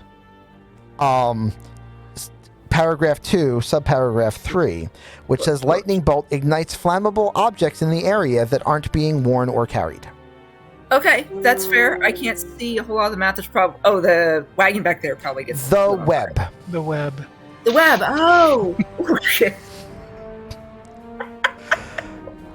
So that other poor guy. So the one that you didn't hit will take 2d4 fire damage. It's like, it didn't. Oh. And he's now bloodied. And on the plus side, he'll no longer be restrained, so he can be happy about that. I mean, that's true. He's half dead. Sure. But... On the other hand, on a bonus action, I can move my tentacle and whack him with it. Go for it. Well, you can only move your tentacle 30 feet on a bonus action, which means it will be right next to him. And now whack him with your tentacle. Okay, yeah. My trap. Don't worry. You still have one more thing coming there, Kashmir. I haven't missed your card. All right, go ahead. Whack. I'm on the wrong entry. Okay, here we go. Did I have a bonus on this one? Yes, you can have advantage on this. Okay. Thanks to Cap. Thanks, Cap. Their armor class is 12. You literally only hit because of the advantage, or you would have missed by 1. Thanks, Cap. Double down, got it. Okay. Slam. That one is also dead. All right then. So before any of them get to attack, them's dead. However, the massive geothermal tap again shudders, and everyone takes 10 points of damage. Damn. Ouch. Jeez. From 2 more fatigue cards. Okay. That cannot take you below. That cannot knock you unconscious. It can only take you to 1. But you still had temporaries to absorb some of that. Most of you. But yeah, that is now a total of 15 points of damage that you've taken. Space.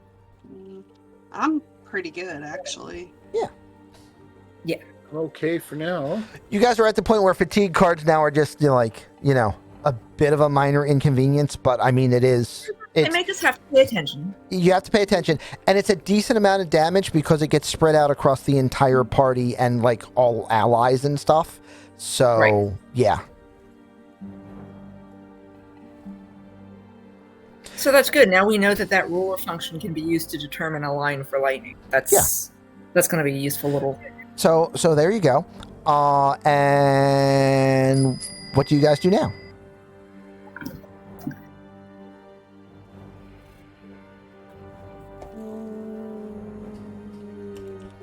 So we still have Yeah. this Oh, tap no. to deal with. Wait a minute. Yeah. I mean, again, last time it only took a few more seconds for something else to show up, so we're probably still watching.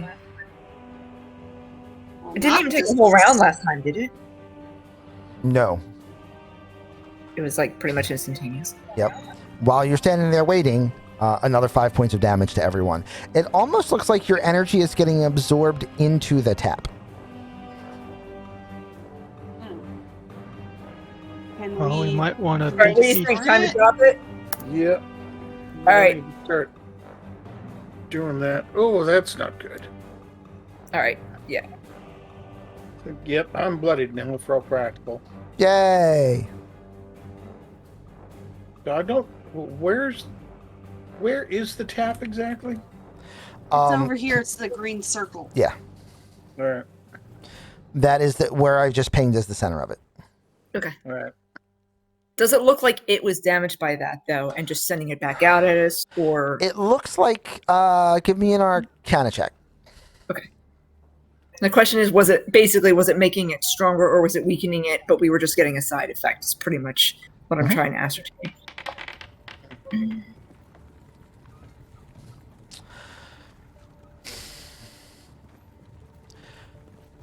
It looks like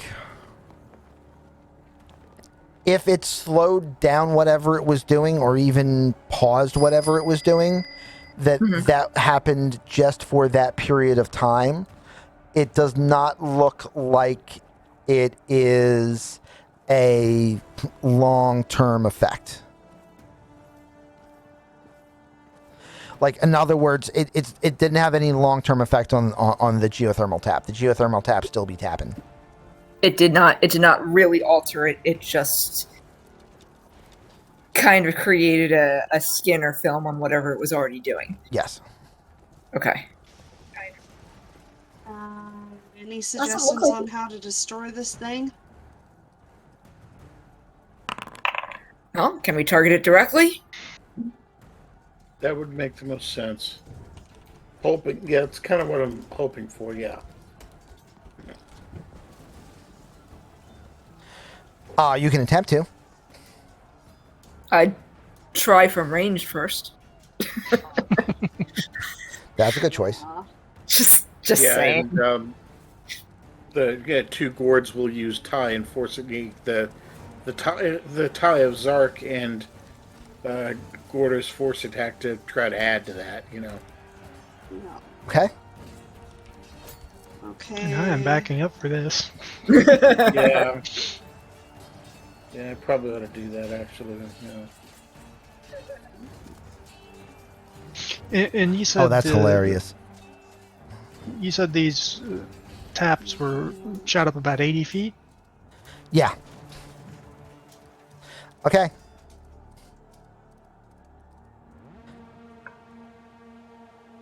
Feel free to roll the hit.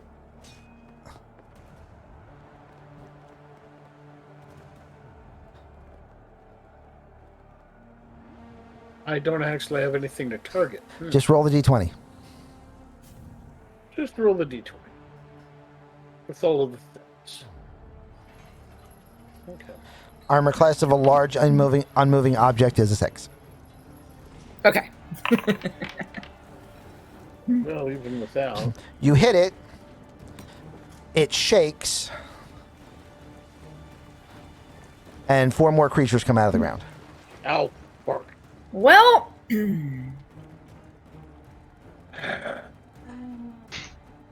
that's problematic. That's going to be a bit iffy.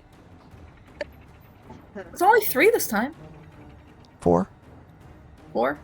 I mean, you might only see 3, to be fair. Yeah. Yeah, I only have line of sight. What do you guys do? Mm, Fall back and attack it from ranged.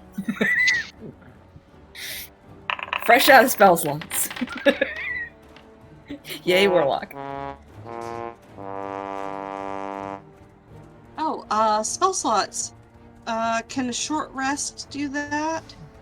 For me, yes. For her, We- yes, we actually. can't take a short rest now. Okay. That's for why everybody I else, it's a long rest. barely readily Literally in the have- middle of it. But she's asking because she has a card. Oh, Yes. right. Oh! She's like, put it back up! Put it back up! Yeah, I'm thinking, put back the Hadar. Look at the Hadar. I know I have a short rest in here. Where is it? That would also allow you to spend hit dice to heal, by the way. So, Ooh. Uncommon loot. You think it's ever going to run out of those, or There we go. There it is. There. all right, Proof. boom. Proof. So everyone takes a short rest, which means Okay. the warlock has their spell slots back. Yay! Break time. Everyone gets a cigarette. The warlock has their spell slots back. If the warlock spends their first action next round doing Inspiring Leader, I will allow you to get it done in just one round because it's a card play interaction, which means Okay. you'll be able to give everybody 9 temporary hit points. Also, everyone you can spend up to 2 or 3, let's go with 2, up to 2 hit dice Mhm. to heal if you wish. So how do I do that? I just roll and You click on subtract the if you look at your card under hit dice, you see S rest and L rest. Oh, Yeah. If you click on S rest, it then tells you have dice available, and then you just roll them, and then that should auto bump your health. Okay. Oh, And if it okay. doesn't, then just do what you need to do. But in either event, it is Sadie's turn. Cool.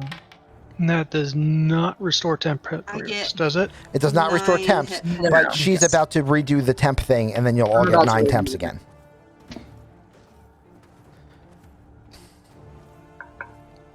I got 9 hit points. Okay. Why did my hit points max shrink? Have I been doing the wrong one all the time? Because your max was a 52, wasn't it? Yeah. Should have still been a 52. I'm going to put it at a 52. Okay. There we go. Don't worry about it. I fix. Okay. Yeah. Anyway. It's All right. fixed. Sadie, please take your turn. Alright. Yes, my turn. Mm, I can't see all 4 of them. Nope. Good news is you don't have to see him to hit him. Yeah. If you guess correctly where the 4th one is. I'm assuming you're going to go there for your square. Yeah. Yeah. Okay. Because odds are it's in one of those squares. It's probably the square right next to the one that you can see on that side. 7 points of damage if they fail. Which all of them do. Okay. So Okay. 7 points of damage. I love that cantrip. I really do. Cantrip love. It's a great thing. AoE cantrips. Never a bad one. All right. Well, I mean, it doesn't do a terrible amount of damage, but it does it I to mean, a lot of people. yeah, that's a the lot of thing. people. You use it on an area, and you just did 28 points of damage with a cantrip, right? Yep. Like that's Yep. Yeah. that's not You nothing. got kind of good block. I mean, this is a great fight for area of effect because everything's so contained. Bacon. Yeah, I'm gonna have to go to single targets for a while because I'm a little down on hit points there. Mm-hmm. So we'll start here. Okay. We'll start with the tie of Bordeaux Okay. because the tie is awesome. Mm-hmm. Zap them. That will be a hit. Zappa. Oh wait, Yippee die. do the versatile damage. There we go. That's a little better. There we go. And he is bloodied. And now a force blast from Gordonculus. And then a 4-strike from Gordonko. Will miss. Bummer. Ari? It's me, huh? Okay. Well, I am definitely going to take your boon and do the inspiring leader and give everybody 9 Okay. hits. Everybody gets I am- 9 hit points back. So everybody gets 9 temporary hit points, and that's going to be Ari's turn. Yeah, except I should still be able to throw up a new little tentacle. Okay, doke. I believe I can still do that. So probably back in this corner where it looks On like it's who, in the Sadie? Whoever goes next. Whoever needs it. Got it. Okay.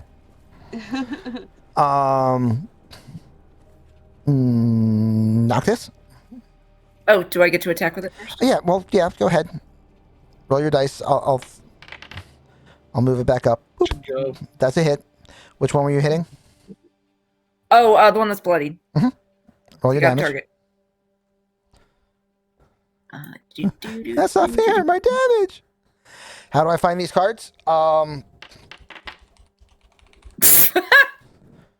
there. You can also purchase cards from there as well.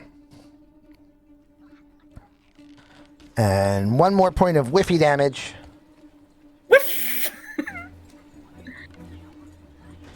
And Noctis, it is your turn, sir. Okay, shall move. Mostly right there, so I see those two. There, and I will take bonus action to cast Thorn something again. Mhm. Hail of Thorns. Yep. And looking at this one right here. Mhm. And let me do it this time. Yeah.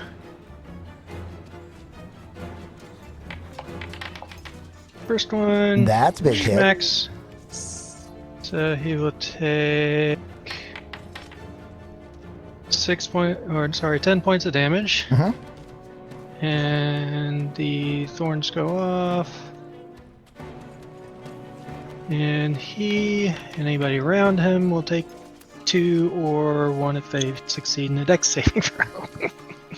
We know these guys don't save on dex saving throws. It's a possibility. Could happen. What's the DC? DC is, I want to say 14. Let me double check. DC 14. Yeah, so, yeah, they don't save. Unfortunately, Sadie, we will take that as well.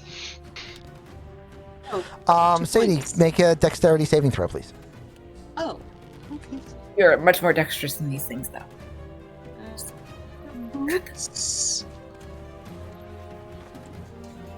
Saving throw. Mhm. Normal. I got a 7. And 2 points. 2 points of damage. You can take 2 points of damage, or you can use your bullseye to take 1. No, it's okay. I'll take the 2 points. Okay. You actually roll an 8 because of cap, but actually, you know what? We'll hold on to that card for a minute. Because that would be a crappy waste of a +1 card for it to still to miss. Anyway, Noctis, you get 2 attacks at level 5, do you not? Yes, I do. Okay. Yay! So everybody's still standing? Yep, including Maeve, so try again. Well, fortunately for Maeve, I don't have the AoE stuff anymore. So,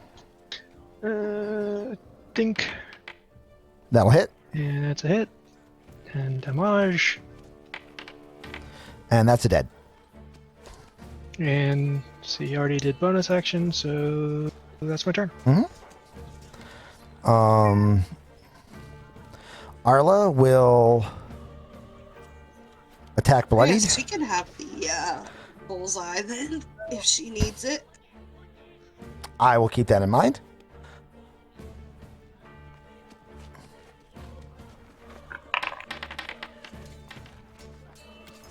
Rolling a 3, she hits this astral blight. And he's dead. She'll move up here, use the 20, and crit, and he's dead. And then move over here on her third attack. Yay, fighters. That's a little OP. She is. It's a temporary NPC. We're good. Let's be glad she's on your side. Yeah. For real. And that hits. And it is dead. And the Admiral successfully bugged off, right? We didn't Yes. accidentally hit him. Or at least you haven't found his body. Okay. So He he was either, right. he either made it away or he's comic book dead. He was right next to me at the time everything broke out, so that's why I asked. I probably had a decent beat in the retreat. Arla bounces back out of the Arla bounces back out of the attack zone, and she says, "They just keep coming." However, you notice that as most people would say this with a, "Oh, I'm sorry, those were self rolls for a minute. I apologize. I'll roll visibly again in a minute." And she says, "They just keep coming." But whereas most people would say this with a look of fear or dread, She's loving it. Happy about it. she's mildly excited by this concept. Yeah, she's loving it. I'm glad you're enjoying it, but how do we shut it down?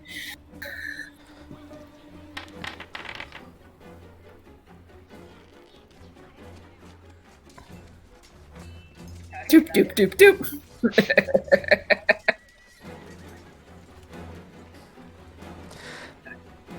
Do another round of cantrips, ladies and gentlemen.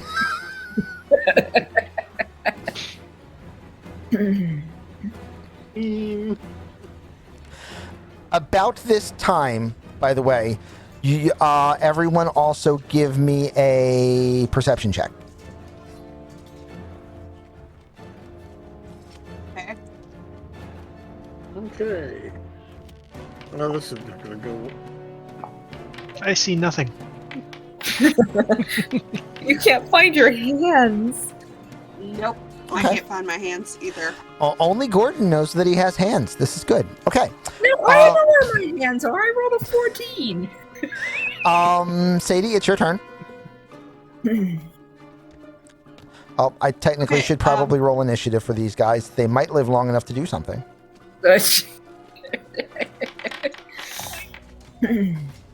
Oh, Ooh. we've got more critters. Mm-hmm. Yep.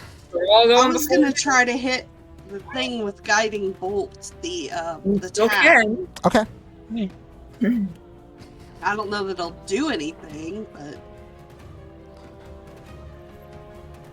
can I target the tap, or do you have to target it for me? Roll a d20. Anything but a 1, and you'll wind up hitting it with your bonus. Okay. So I'm pretty sure you already answered this, but just to be sure, I didn't see any damage done to the tap from being in the field of Hadar. And she critically succeeds. Nice. I'm going to attack with a guiding bolt. Please roll 8d6 damage. Well, you rolled the 8d6 d20. damage? You Oops. critically hit. You already So did. yeah. Okay. So roll 8d6 for your crit.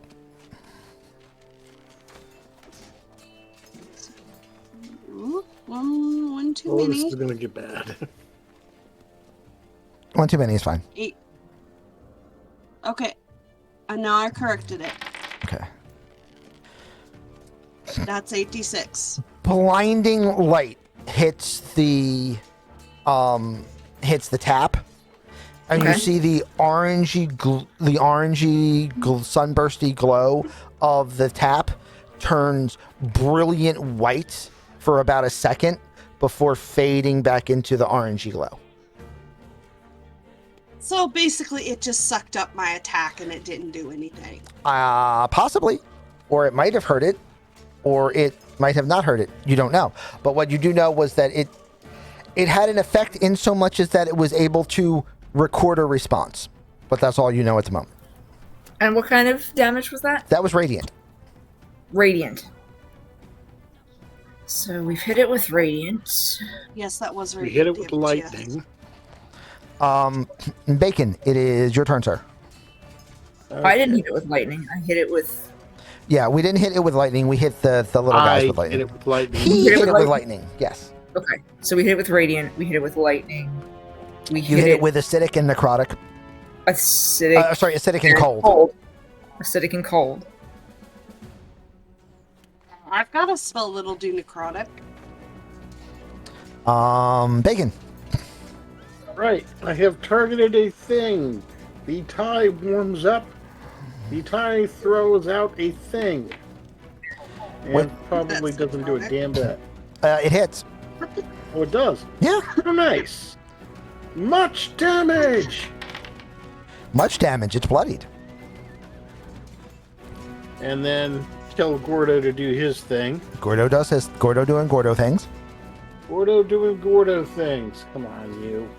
I mean, it's not a lot of damage from a homunculus, but it's basically an offhand ranged attack, so it ain't It bad. really is. That's gonna hit. That most definitely hits. And I mean, that's 7 more damage, so yeah. That ain't Yeah. at all bad. Obviously. We'll take it. The blights will actually get to do something this time. Oh, Wow. dear. This one will,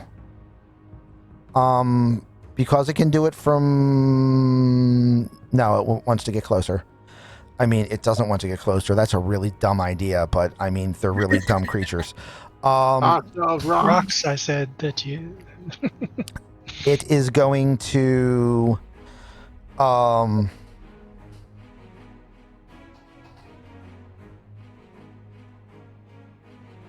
it is going to try to lash Arla and misses. And then it tries to lash Noctis.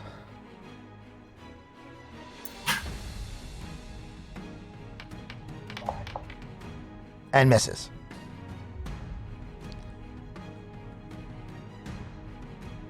The next blight, standing where it is, it will lash Maeve. Great. And misses. And it will lash Noctis.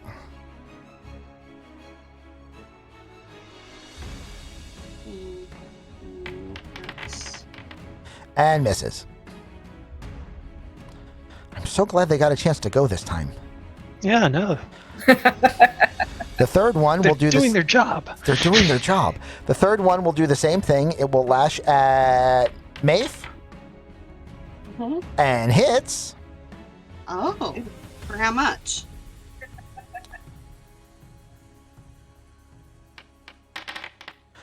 Seven points of radiant damage. Ouchie. And you are restrained as the tentacle wraps around Uh-oh. you.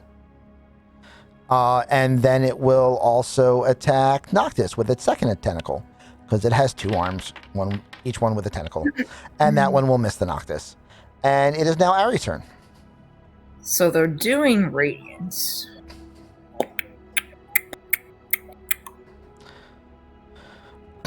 I mean, we may even be barking up the wrong tree here with trying different damage types on this thing, but I can't think of anything else to do to try and get it to stop. Everyone give me a perception check again. Okay. Perception, normal. I know where my hands are. Oh, I know a thing. saw something. I know a thing. You saw something. I don't know what I know, but I know something. Seth hears a familiar humming noise Okay. And around the time that Maeve gets wrapped by the tentacle and gets jerked back a little bit, she looks up and sees flying in low over the horizon is the Wandering Glider. Okay. What do I know about the thing? The glider's coming. Well, yeah, but okay. I know how to. Is that helpful? Maybe they're going to shoot at it from the ballista. And it was Ari just took her turn or was about to take her turn? No, I was about to take my turn. You're about to take your turn. Please take your turn. Yeah. Still don't know what to do about it. Does your tentacle do like physical damage? Yes. The tentacle, yeah, it does. Yeah, it's just regular. Bludgeoning, piercing. Yeah, I can't even. Oh, it's under features. That's what it is. I have so many places to look. You It's understand. not a flaw. It's a feature. It is. I'm just, explaining to the audience why it takes so long to figure out. Cold Yeah, damage. it does cold damage. cold damage. Does cold damage? Okay, so yeah, we've done cold damage to it. We've I just don't want to get close enough to hit it. And then I don't know if I'll hit it because every time I try to use my club, it seems the dice are against me. yeah. Can I make it to this spot? I mean, Yes. there's a little bit of a thing there, but Yeah. You're standing on what is now a ruined cart. It has been thrashed apart by tentacles. I am okay with this. Yes, I am having problems with my alerts. What did you do that I didn't get an alert for?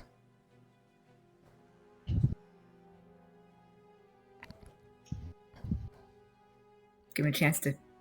No, answer you that question. do your thing. Yep. All right. Well, I haven't hit it with lightning yet, and from here I can hit both of them and it.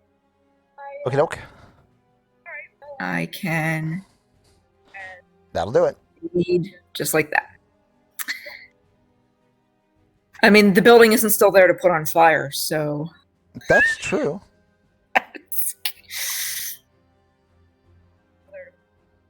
Lightning. Ba-doop, ba-doop. Oh, that's right. I don't roll a hit because it's lightning. Correct. You just roll your damage and they roll their saves, and the entity, the crystalline geotap can't possibly roll out of the way because it's a immobile object. Okay.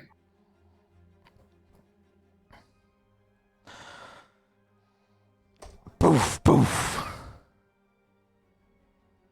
Poof, poof. I didn't even see creepy kids come up.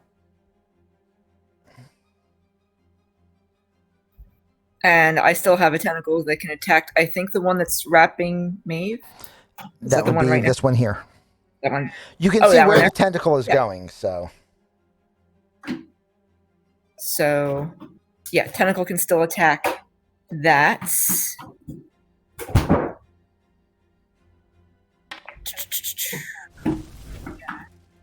Apparently critically. Okay. I think that's what that swirly swirl means.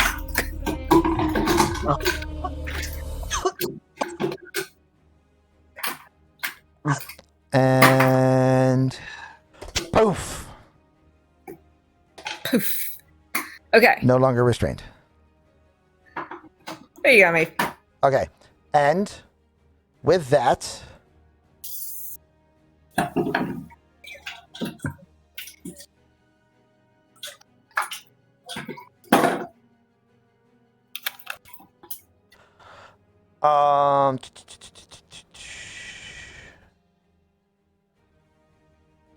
hold on, I just got distracted by a conversation coming in. Okay. With that, you guys see between Ari's action and Noctis's action,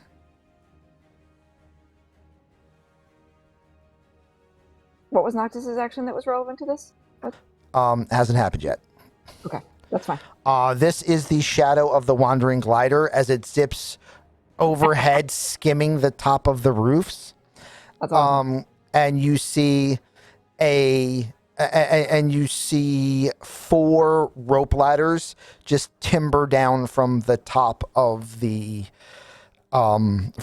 deck. Okay. I would choose to go up the ladder. Noctis, it is your turn. Let's see. I have this one that's still threatening Maeve, so it is going to get things tossed at it. Okie doke. Toss at it. Toss. First one. That is a successful hit toss. Hit toss. That is Yeah, successfully we'll take it. damaged. And we'll toss a second one.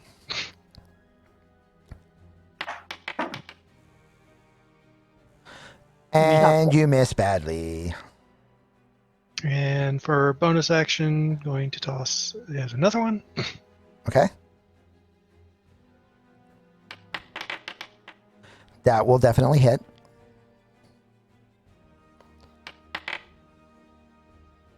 And take 7 more damage. And it is bloodied. And what do you do with your move action? Let's see. Where are the ladders? Within reach. Within reach. I am going to grab a hold of it, but I'm not going to climb. Actually, I mean, everything No, you're I doing can- is from range, so it's fine. yeah, I can go ahead and climb up. Was it 30 feet? Yeah, you can still toss from up there. You'll be able to climb up 15 feet. Okay, we'll climb up 15 feet. There you go. And it is now Arla's turn. Arla will run forward. We're just going to say punch this thing in the chest in a way that Yeah. murders it. And then climbs 20 feet up a rope. Sadie, it is your turn. I'm going to climb 30 feet up. Good luck, Kashmir. Thanks for stopping in. Thanks for having fun, and we'll catch you again next time, man. I'm glad you enjoyed the show. Check out youtube.com Second Class Elitist, and you can catch the backlog of this show and our Drakenheim campaign and our Light and Darkness Gothic Adventure campaign and our Thursday Exacted Spirits campaign, where I actually get to play because they're all on there. So thank you very much for stopping by. I'm glad you had fun, man. And thank you for the cards. And thank you for all the cards. Yeah. All the beautiful, beautiful toys. I mean, no lie. Kashmir did more damage to you guys than the Astral. I know. Than the I Astral things did. know. I mean, they're like, we can't get to it, and Kashmir's like, I got this, fam. All right, Sadie, it is your turn. Like I said, I'm going 30 feet up a rope. You're going up at the ropes. Up at a rope. Oh wait, you can go 30 feet because you're a cat and you have a climb speed. Everybody else is getting stuck at 15 or 20. You're like, nope, I'm up. Bacon. Outta Next level. here. Next level. Nothing I did. Nothing I did did anything to this piece of shit. Yep. This cat's out. She knows when her tail's been stepped on. She's like, nope, we are noping out of here. Nope. Yeah, It's time to fuckity bye. me and the coffee maker are very much fuck this shit. I'm out. All right. Grabbing. Grab Hail the the ducks. ranunculus. Single move or double move because you're not also attacking. Yeah, we'll go up as far as we can. Then All right, double move. screw that noise. And Ari, your turn. Did I see anything happen to the thing with the lightning? You saw the lightning crackle up and down the collector and then fuse, and then it went back to the same goldenrod color. Damn. Okay.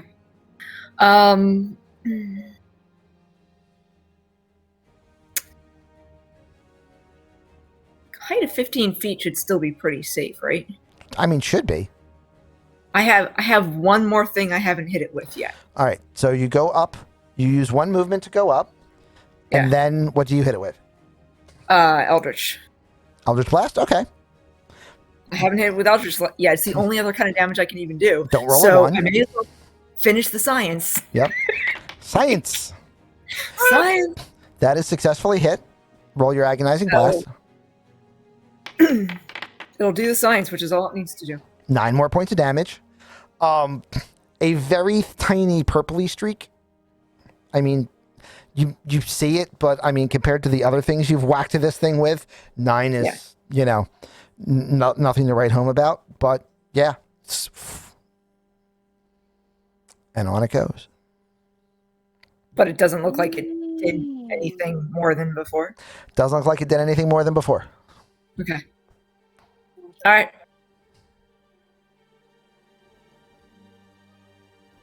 Okay.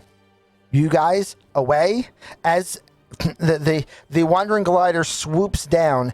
As the 5 of you get onto the ladder, you hear names. You hear Archibald thump the side of the chassis 3 times with his gigantic griff meat bag of a hand. Yes. And he just screams, yeah, and he just screams, "All aboard, Mom, time to go." and literally sometime between the first slap and him getting that sentence out, the wandering glider has already accelerated to like a full atmospheric speed and is pulling up so that you guys are going to be clear of the buildings. Okay. And that, shortened by you guys climbing onto the deck when we come back, is going to be where we're going to take our break. Okay. Okay. Our long overdue break. It's only 15 minutes overdue from actual playtime. Oh, well, from actual playtime. I'm talking Yeah. about from how long we would sit in here. I mean, you were the guys that kept sciencing. That's not my fault. So, Yeah. science sometimes requires you to skip breaks. I'm just saying. So, we are all going to take a minute. We're going to get up, stretch around. If you have any questions for me, for any of the players or anything else, feel free to drop the questions in chat while I try to figure out why Noctis lost his fate points. No, Noctis. Wait. I mean, he might want You have those. like 4? This is why I kept them on my character sheet.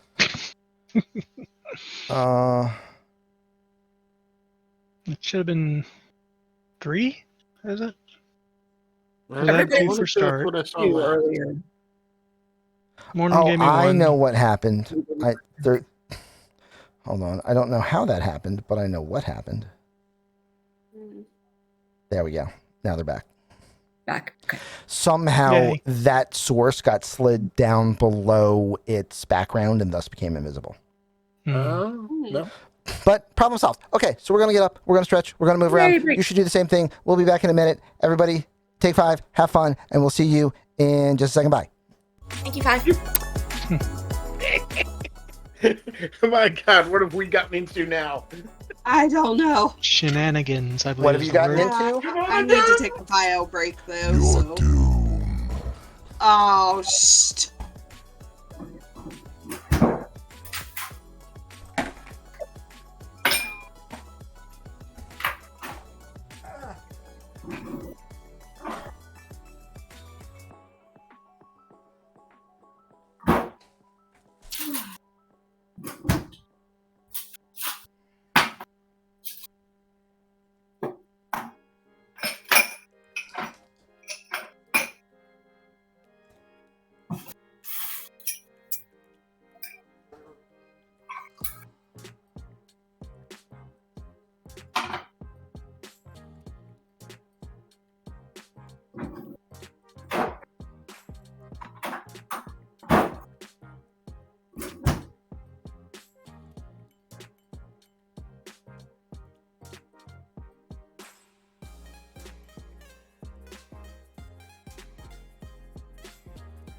Okay.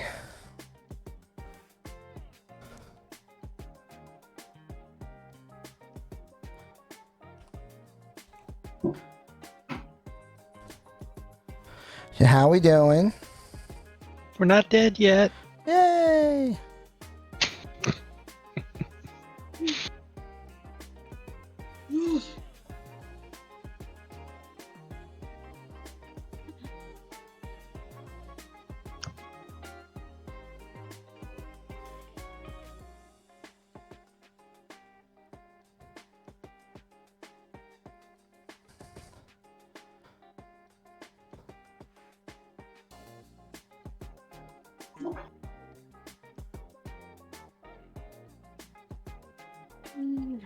Right.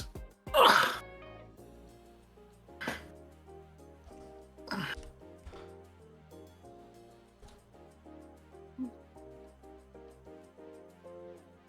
It has occurred to me that I have to prove that I actually eat bacon. Because I've never once done that. It's true, you have And therefore, not. Nice. bacon. I mean, you can send some of that to me if you want. I Right? want some. I like bacon. Everybody likes bacon. Well, Everybody but Morden and communists.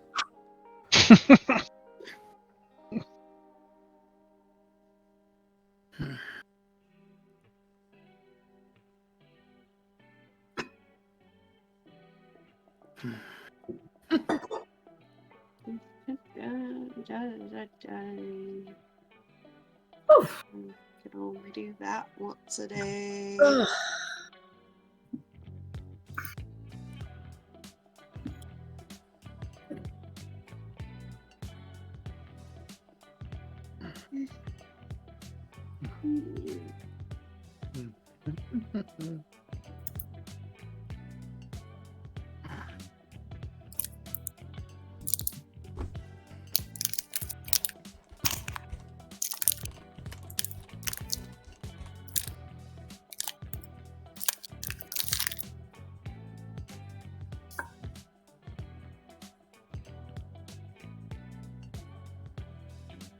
So, any of y'all got Halloween plans this year?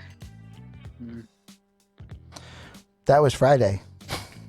That was Friday.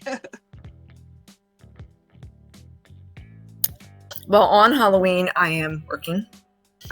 But next weekend, I will be going to the Halloween event at the Pennsylvania Renaissance Fair. Oh, nice. Oh, nice. An old friend from high school.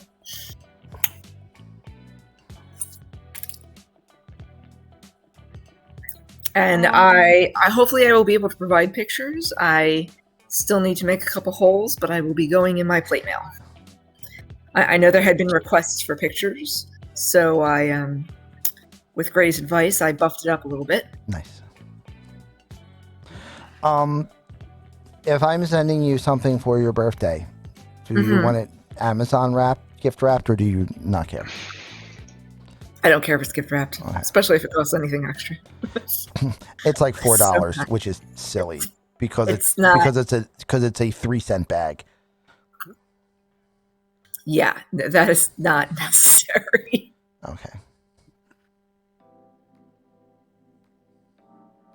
Eventually, you'll get something else, but there was something else I was going to send you, but you know, Oh shit, it's not getting here in time either. Is it? Well, it might. this one will now. It wasn't Oh, going 'cause to it's get there going because someone Away was from you, supposed not to towards you. because someone It's was going towards supposed to you. do something today so that they could be shipped tomorrow morning, but they didn't. So I can't. So now I need to order a replacement instead for it to get there in time. It doesn't have to get there in time. It does.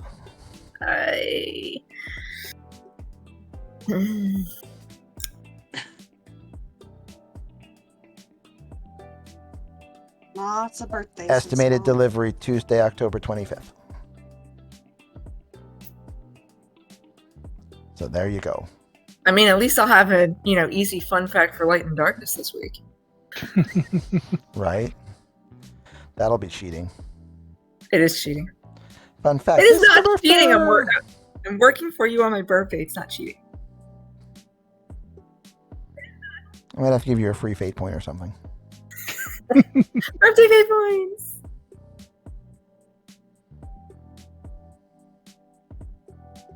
All right. Well, that's taken care of. I gave Seth a fate point. Yes, you did. Yes, it's right there in chat. Okay, let me go ahead and do that. Yay! I have plenty of peanuts, but you know, Yep. I'm only allowed to do one fate point a session. Yep. No, thank you. We seem to use them pretty readily in this campaign, so. Mhm. I mean, this is definitely the hit it with a hammer campaign. So You would have thought that would be Light and Darkness, but no. no, yeah, I just That's the Talkie campaign. Here we hit things. I can't wait for the crossover. Just for the you guys talk too much. Can we please just go hit things? So I turn to myself and go, you really let them talk this much? Right. You're gonna have a conversation with yourself about how much conversation occurs, which is just gonna prove the point. Okay.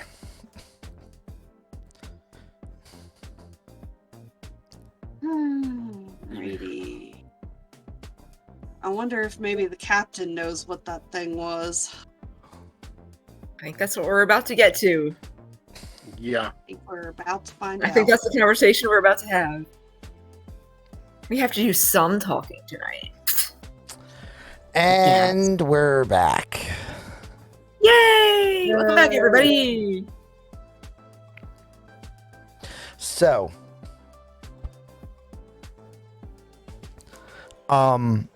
you guys managed to make it onto the deck. Arla in tow. Let me put Arla in tow. I assume. I mean, it's funny you said 4 rope ladders and there were 5 of us. I'm like, no, they're reusable. It's okay. Yeah, it's literally I when you actually got kinda to the forgot. when you got to the top, you saw that Archibald had 2 rope ladders like on each arm, Of course he did. and that's how That's you guys Archibald. were able to climb up. Oh, but as I was climbing up, I would have looked out over the city, and because you said there were at least 2. You look out over the city and you see dozens. Of those Jeez. Oh. big energy tentacles? Yes. Okay. I can see why they wanted us to leave. Lovely.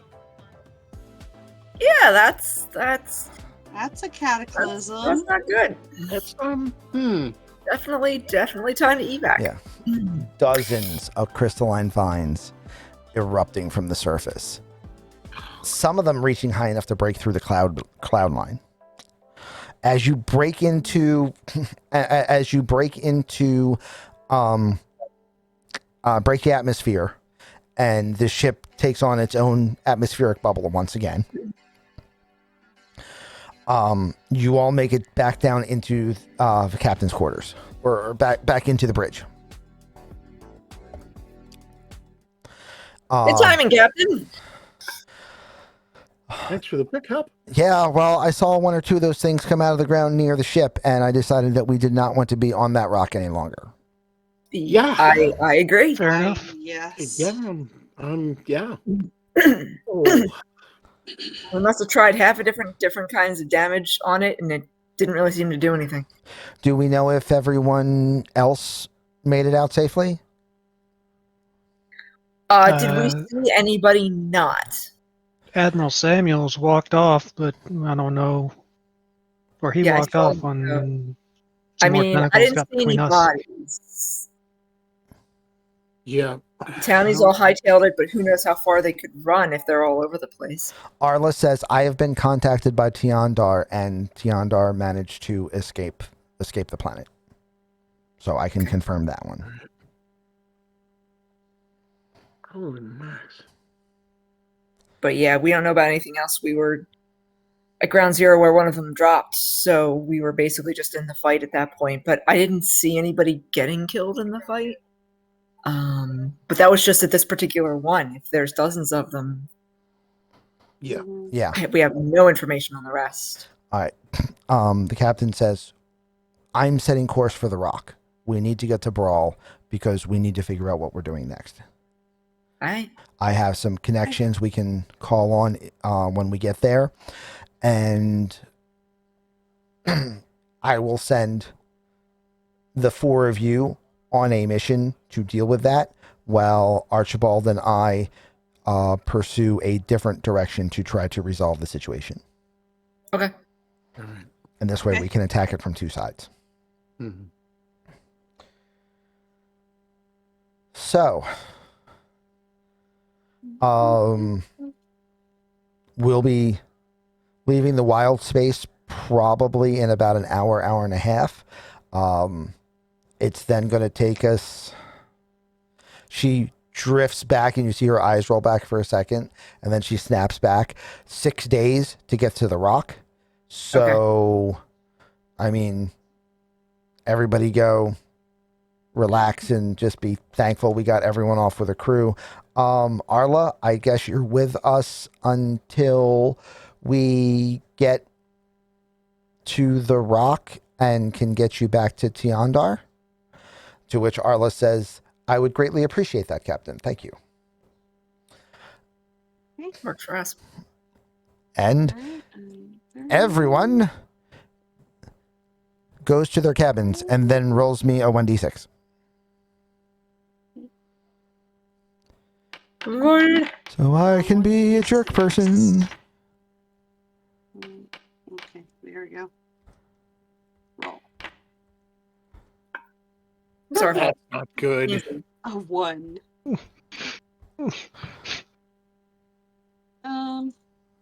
That's yeah.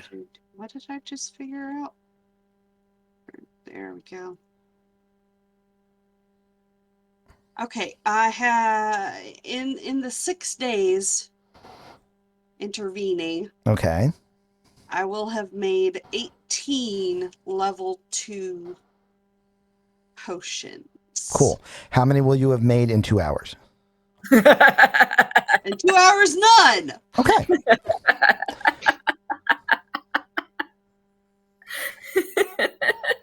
So we're not gonna get a rest. No. Of course None not. at all. Somebody rolled a 1. Why would you think you get a rest? 2 people rolled a 1. I George. know. So, doctors. We're bringing the spirit of Grey with us. Yeah, right. You really are. Somebody had to be Really gray. are. Somebody had to be gray. What do you want? Here we go. He's gray. When we We're Duck get Dodgers in the 24th and a half century here. at some point when Stream Elements does like faux jerseys, or maybe we'll do it as a baseball shirt. We need to have a gray mane shirt, and it's just a jersey that's number 1, Number 1. and it'll be a if you know, you know. Yeah. I do bad enough in the games I play. I'm not taking the blame for this. Yes, you are. All It's right, infectious.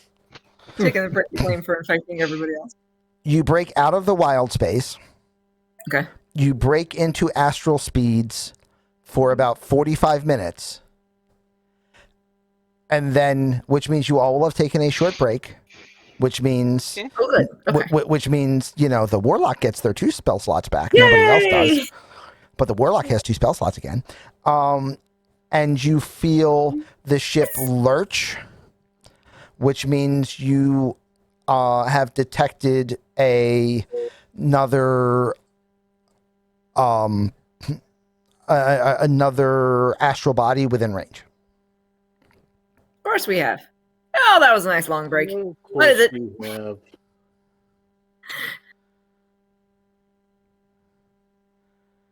All right. So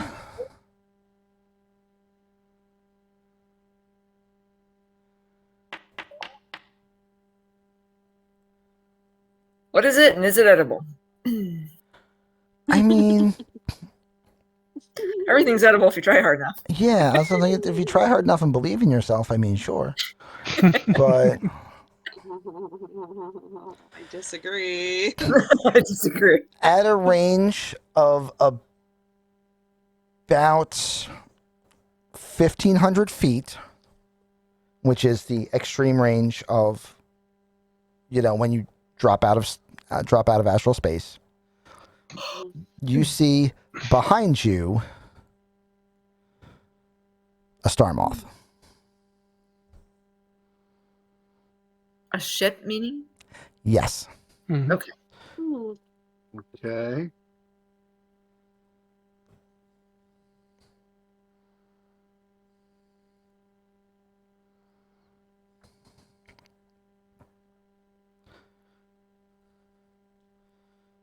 Here is Here's the us. there is the us, Mhm. and there is the that. Yeah. Okay. Does it look like the one we know? You're pretty sure it's not. Again, they are somewhat definitive in their individualized look. So you're pretty sure that this is not the one that you're familiar with. Okay.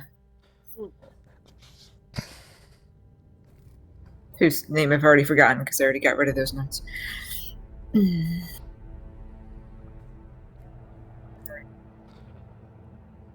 Was it the first king? The first king. First king, you're correct. Well, it doesn't look like our friend the first king. There'll be another from the Xaryxian fleet, though. I mean, it could Probably. just be another elven ship. It doesn't need to be, Xaryxian, but That's true. Yeah.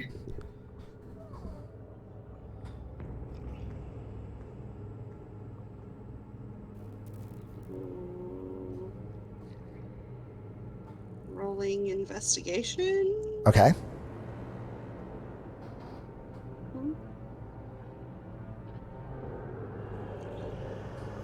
Oh, I have like no investigation. Who? That did nothing. What ship? I would have been better off with perception.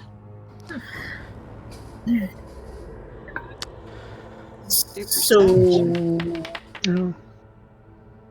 21 on perception. Okay. You are certain it is not the first king. The colorization of the wings is different. so how are relations with the elves in general, if there is such a thing? While you're starting that conversation, you hear echoing through the ship, whether you're in the deck or above it, the captain yelling for everyone to the bridge. Okay. Okay, well that's an answer at least. And Up we go. All right. When you get in there, please everyone make me an insight check. Okay. To tell how nervous she is. Perhaps.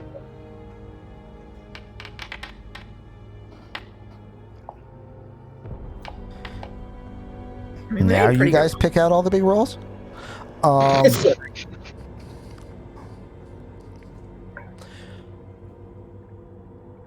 Aside from Gordon, everyone thinks the captain is fine, but Archibald is nervous. Okay.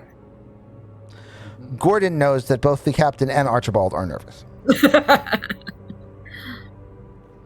So, without looking at you guys, because she's busy, spell jamming, Mm-hmm. Right. she says, okay,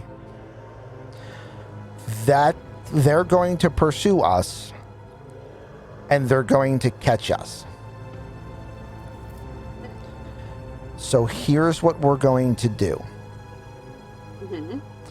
We are going to full speed away to make them maintain the fastest speed they can up until we see the first mangonel shot launch off the back of the Star Moth. At which point, we are going to hard turn back into them so that that shot goes long and close as much of the distance as we can before they reload. And we're engaging a Star Moth. Yay. How do we know we're engaging them? Because we know that they're going to engage us. Why do we know that? I'm not comfortable giving you that information right now. Okie doke.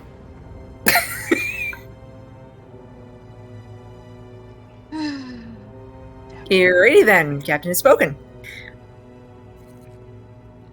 Sharpened claws. Now- How do we intend how do we intend to engage? Heavy bat. Yes. I will tell you this. Yes.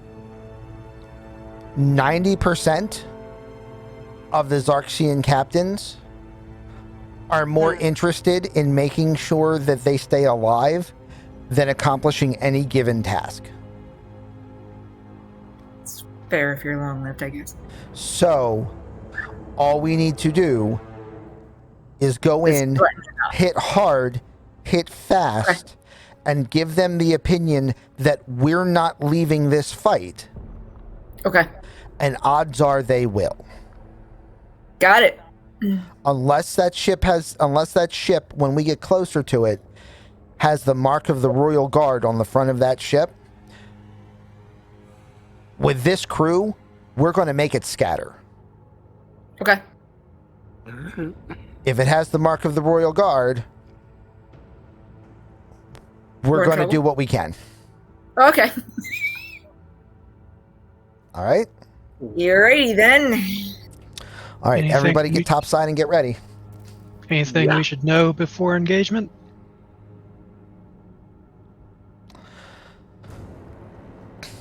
The Xaryxian fleet uses a lot of Hidozi labor to man the ships.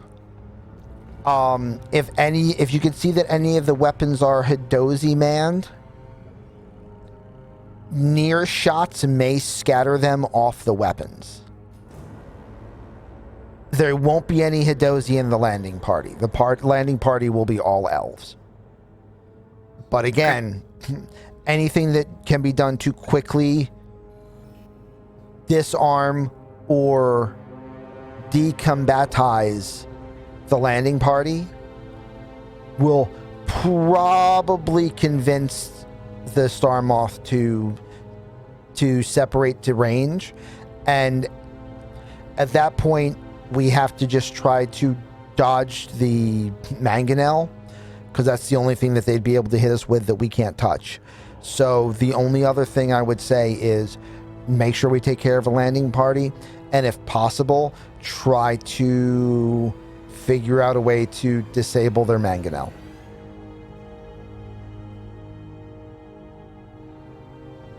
Is there a preference between, deterrence and just outright attack? I mean, deterrents are better. I don't really want to kill a whole bunch of elves if we can afford it. Okay. But I'm That's what I'm asking. more interested in keeping them from killing my crew than making sure that their crew stays alive. Got it.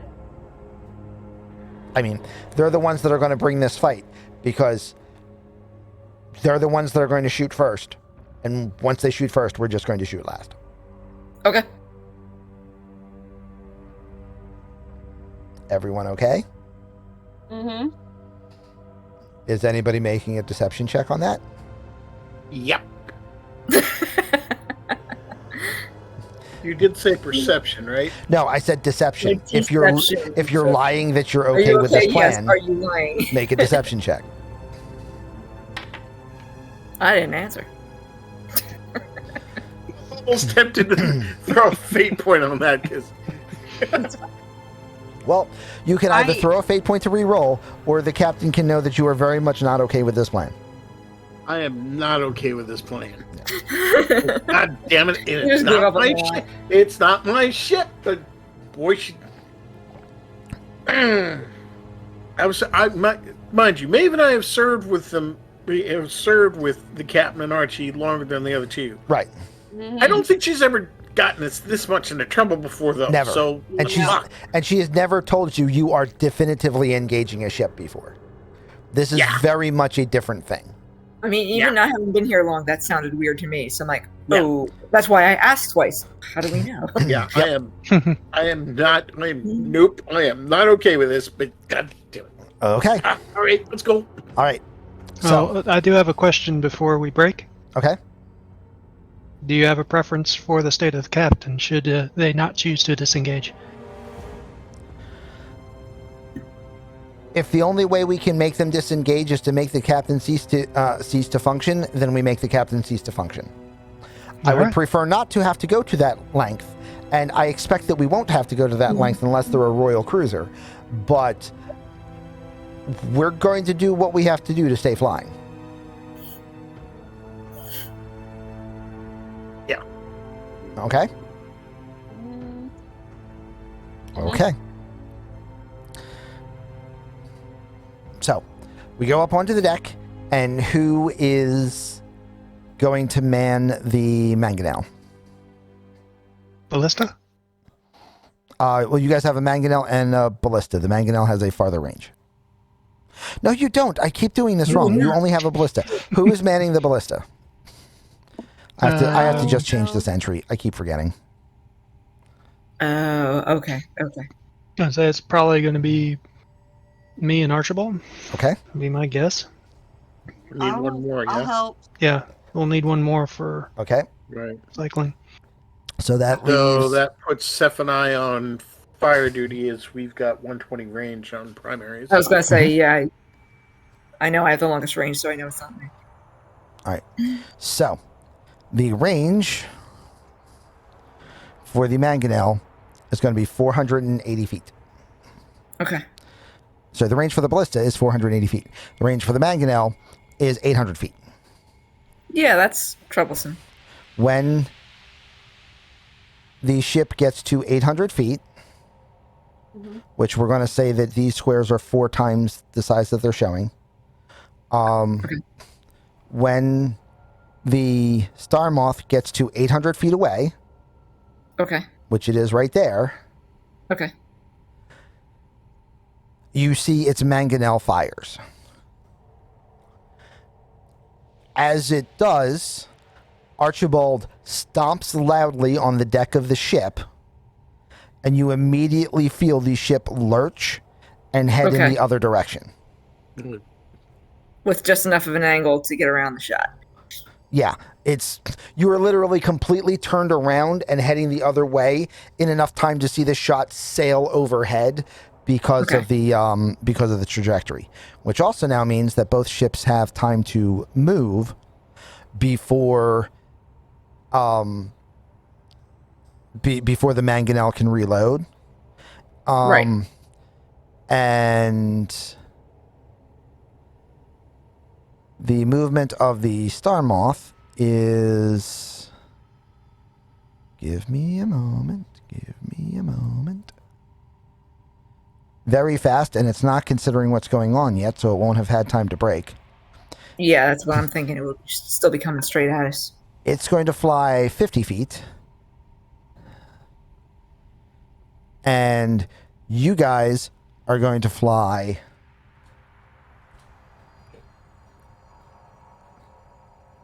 Off the map, apparently. Oh, did I hit a button? Yeah, you hit a button. We poofed. I'll put you back.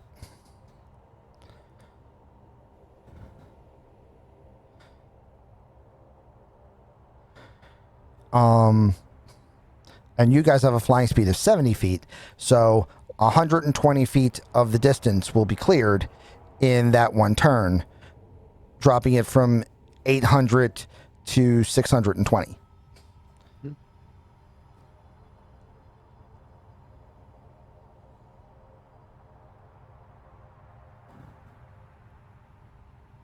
Let me see. So 620, we want this to be...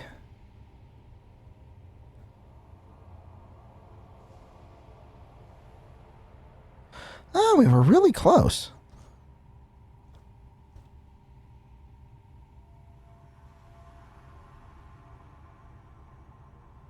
Okay. That is turn one of the two ships heading towards each other. The mangonel is reloaded. Ugh. Happened fast. We now get one more turn of the two ships moving towards each other, and that should put them at 500 feet from each other, which is close enough to 480 that I'm going to say you can fire. Okay. So, Reggie, would you like to take the shot?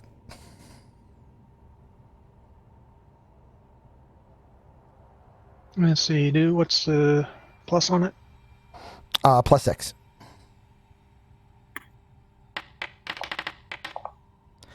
Schmack. Critical hit. Yeah.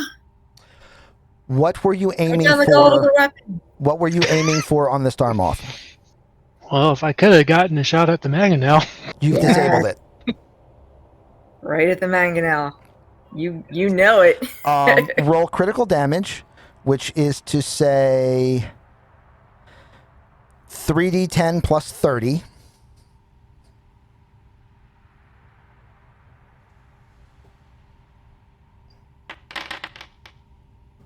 Oh, 41. 41. So the 100-point mangonel has taken 41 points of damage. I am Right. also going to say that stutters the crew enough that they do not get to fire it this turn. That's fair. But I'm also going to say that if you're in ballista range, so are they. Yeah. Yeah, that's fair. Both of their shots miss terribly. Oh, good. Their pilot, realizing the gambit the captain is doing, begins slowing down. The captain most certainly does not. Right. And you are now under 400 feet away. Okay. You guys are reloaded, and you can fire again. Firing again.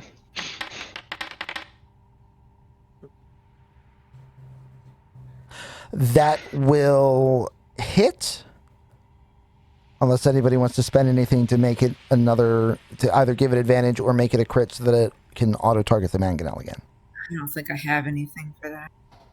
I might have something. Hold on.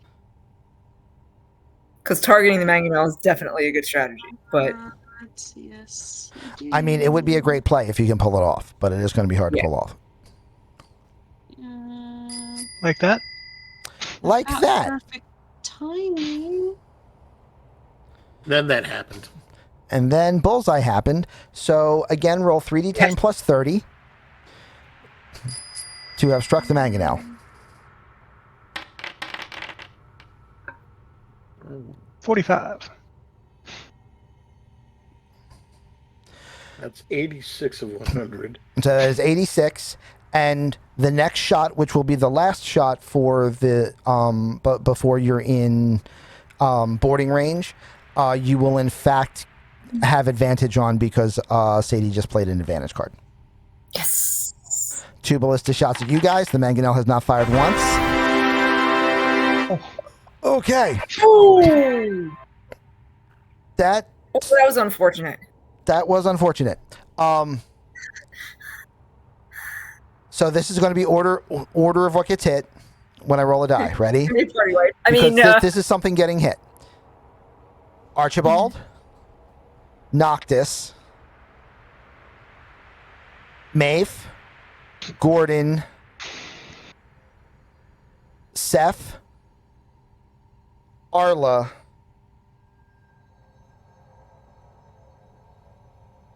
Ballista, critical shot to the ship. okay.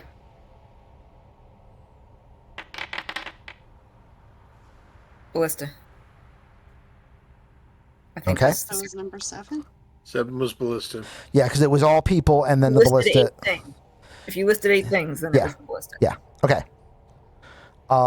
So that is also going to be 3d10 plus 30.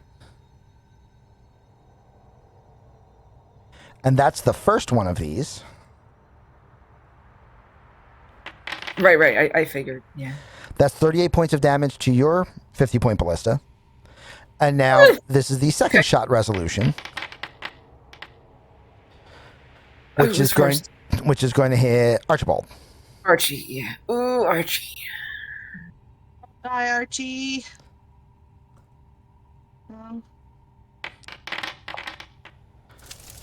So Archibald takes 53 points of damage. Troy. No, he doesn't.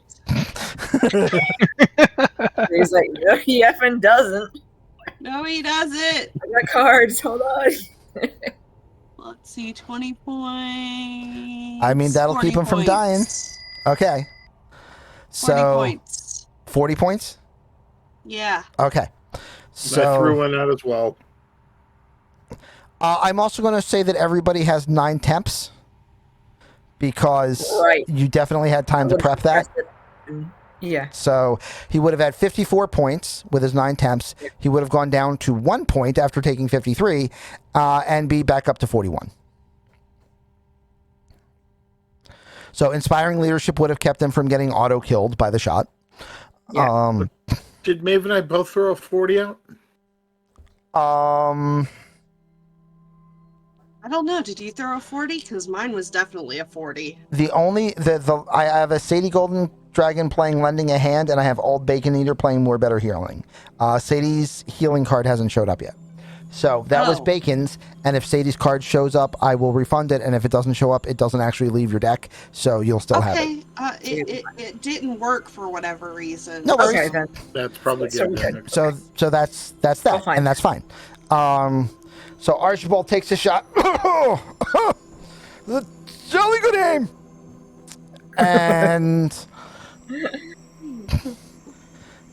And yeah. Have I mentioned how much I adore Archibald? Oh my god, he's so adorable. It really, I don't even get it. He's awesome. Okay, and so this will be your last shot to try to disable the mangonel. You have advantage. Make it count!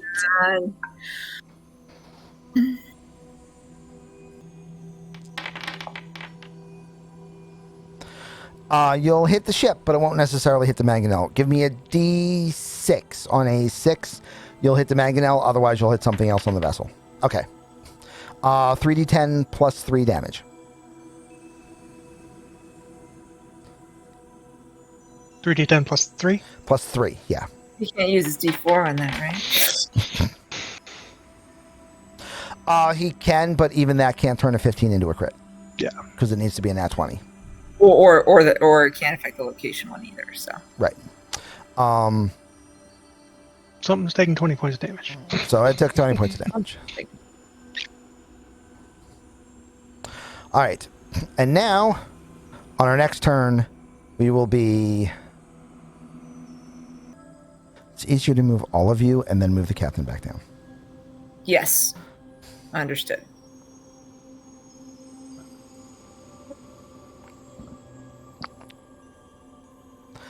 All right, so let's have an Archie here. Let's have a Sadie here. Let's have an Octus here. The rest of you can be wherever you want to be. Tentacle isn't there yet, but let's face it, there's no reason to put it away because we know it's coming. Because tentacles. Because tentacles. Tentacles happen. And their ship is going to be coming from this angle over here. From my highlight point, yeah, on over here, to this side. Okay.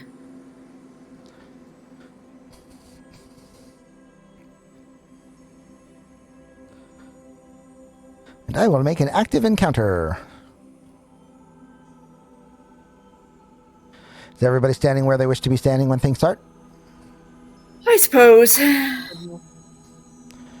Because I mean, you've Where are had they coming from?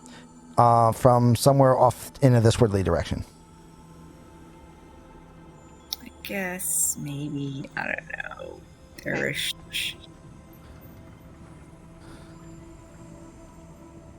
It's tough to say because I don't know what's gonna what kind of stuff's going to get thrown in. It's always tough to say.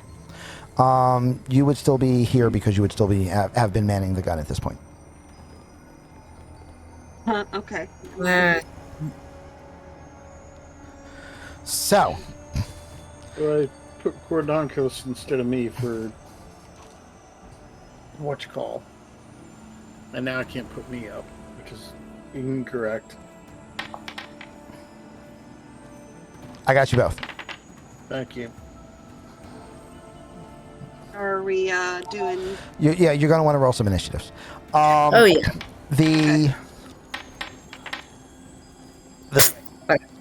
The Star Moth, which you can see once you get closer to it, is named the Dark Star. That's not good. I mean, it's not pleasant. One Wasn't day that a Zoe good isn't of a involved. song? And then as it gets to within 50 feet, so literally its wings are passing over your wings. Okay. The two ships are that close. Okay. You see 3 Astral Elf warriors Just kind of jump. teleport onto your ship. Oh, okay. Teleportation.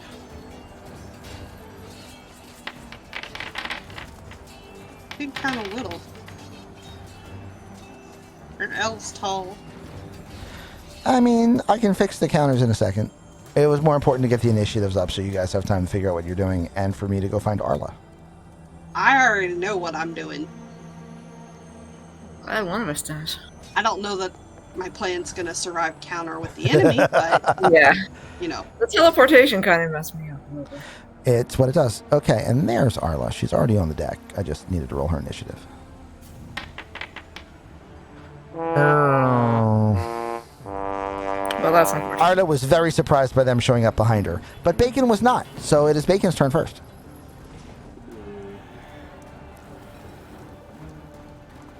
Right.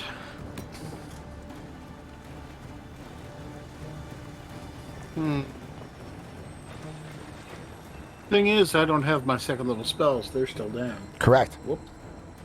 No web for you. Yep, no web for me.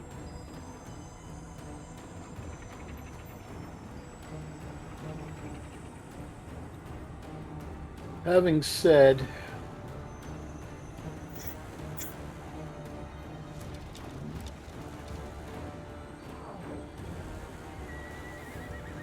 we must protect this house, so I will move up to this location. All right.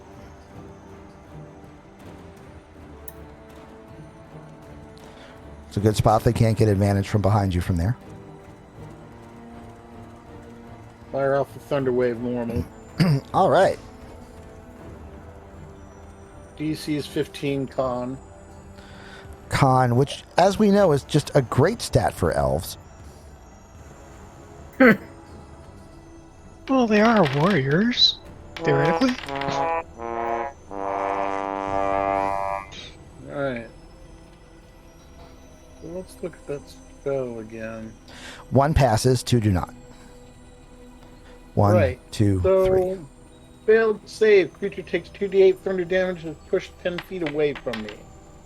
Okay. The save gets half damage and does not get pushed. Okay. So your 2d8 damage was an 8. So Yes. Mr. Not Pushed will take 4. 4. And pushed.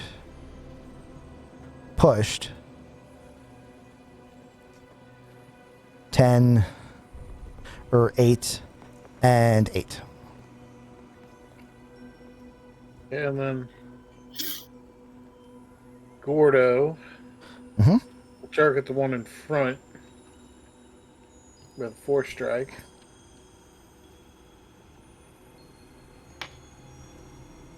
Nope.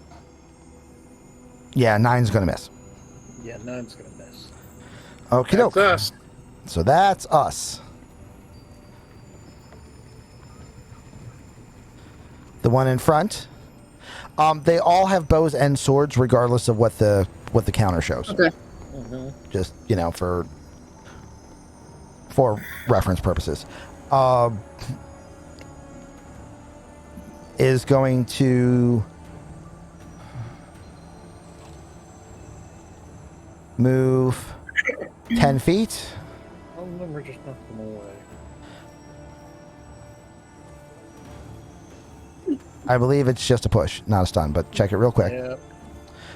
And he is going to shoot at the Gordon There's your shot. with 2 longbow attacks.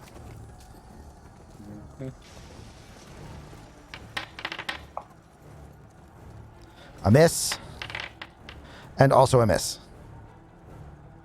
And that will be the extent of his turn. This one, realizing that it is already in melee range with an enemy combatant, it will simply melee an enemy combatant, and it will swing at Seth twice with its swordy bits.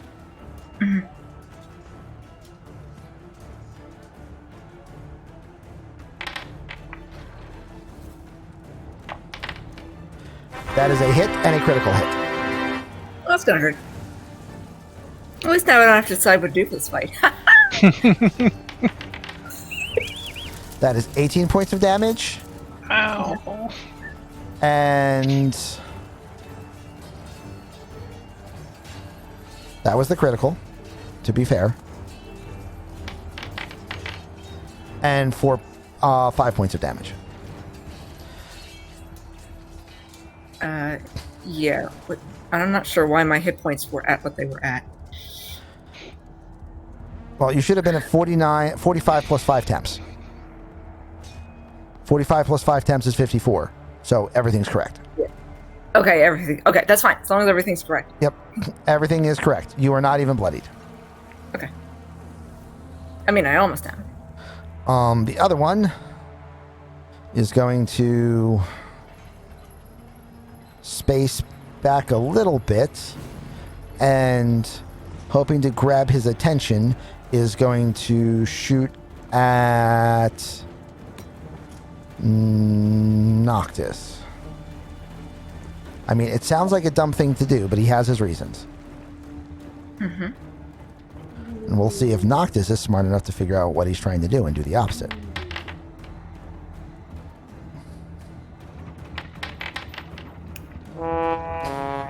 Nice.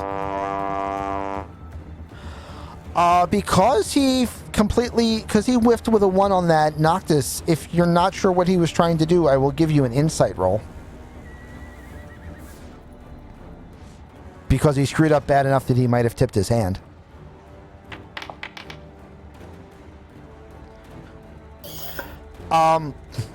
He was trying to make sure you were shooting at him and not the mangonel.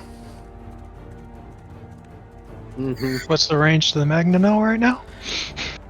About 70 feet. To be fair, he doesn't know that you have thrown weapons.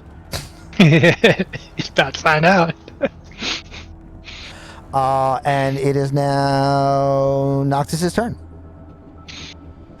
Oddly, Ari again did not get to use her off my Reggie, Nope. even though, It's fine. Hmm. So off in this area, let's see, at the range of 60, I would be at disadvantage Okay. throwing stuff at them. Is that correct? Yes. Okay. If you jump out onto, if you move out On the onto, nose? yeah, out onto the nose or one of the eye orbitals of the ship to take your shot, I will say that you're in range and you have disadvantage on the shot.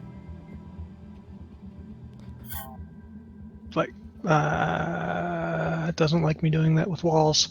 No, it doesn't. Hold on. Boop.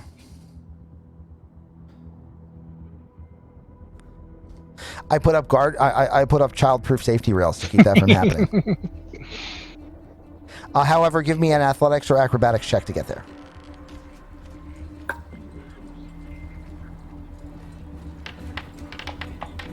You get there. Do your thing, sir. You said disadvantage, yes? Disadvantage, yes. You can spend a fate point to give yourself advantage, which would cancel it out, or you can take your 16, which will hit the target. I'll take the 16. Okay. That's 9 points. So that's 93 points total of damage to the mangonel so far. Mm-hmm. Second attack. Mm-hmm.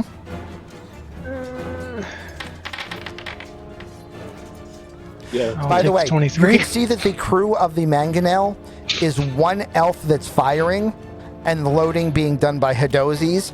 And as the tchotchkes start flying into the area, the Hadozis just duck and cover. Okay. Smart monkeys. Smart monkeys. That is definitely a hit. Bad. That is only 5, doing 98 total damage. And the offhand. And your offhand attack. With the same tchotchke of returning. It's getting to work out. It does. It was a worthy infusion. Hey.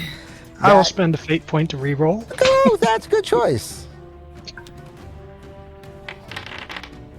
I should have played damage card on that last one. I mean, he still had this, so it's good. Okay. Because it was impossible for him to roll less than 4. Mm-hmm. See, Noctis and I both did the math. It had 24 hit points left. With 3 hits, he's guaranteed 12.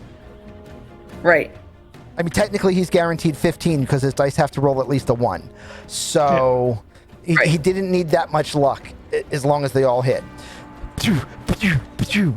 And you managed to hit it in enough critical spots to snap lines, and the mangonel is completely disabled. Yay! And that will be the end of Noctis' turn.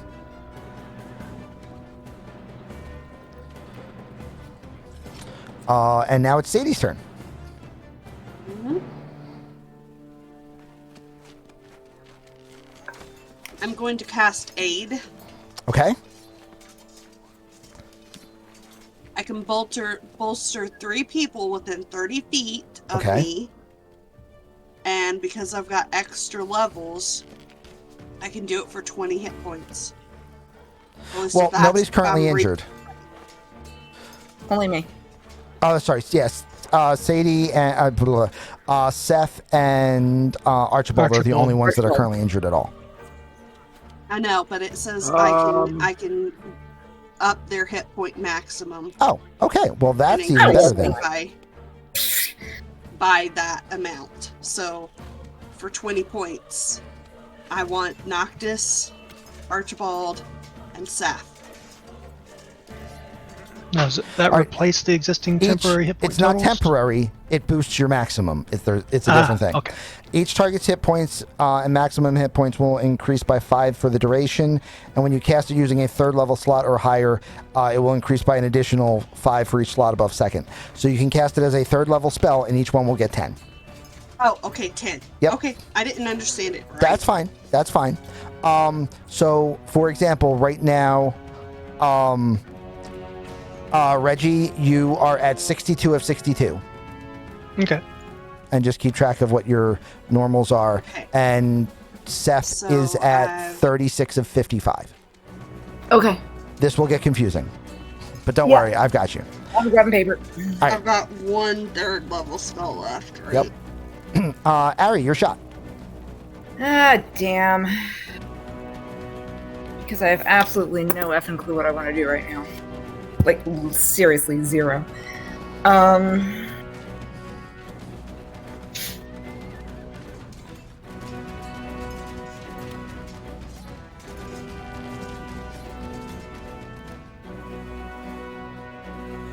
I've literally been trying to think all around, and I can't think of a single thing I want to do. I think I'm getting tired of it early. It's all right. You have 1 combatant, which is in melee range. Yeah. Which means if you use a Eldritch Blast on him, you will be at disadvantage. If you use anything that uses like an area effect or does not roll to hit, you would not be at disadvantage. That's the caster cheese. you can disengage, but to get to range, but he will get a free swing, but then you'd be able to shoot as normal. So what I'm thinking is, you said they have swords and bows. Yes. But they shouldn't be able to shoot those bows very well in gale force winds. Yeah, it's really tough. And they're all kind of in a line from me, so I'm thinking of just kind of back against the wall.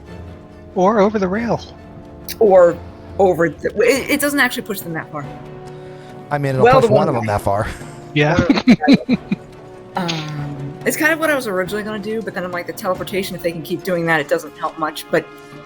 They can only do it so many times. Ongoing, actually. Yeah, so and teleportation is usually a very limited thing. Yeah, so I'm going to try that anyway. I'm going to actually use Gust of Wind, because again, we're really just trying to convince them to leave. Trying to be a pain in the butt. My plan had... But it didn't work out, so... Yeah. So I'm going to try that, for starters, because they're all going to fit within that. Yeah, and it keeps going in a 60-foot line for, for 10 turns, so... 10 feet wide, and they're all within a line for me, a 10-foot line for me. Okay. Strength saves. Their saves will be at a +1, so they need to roll 14s or higher.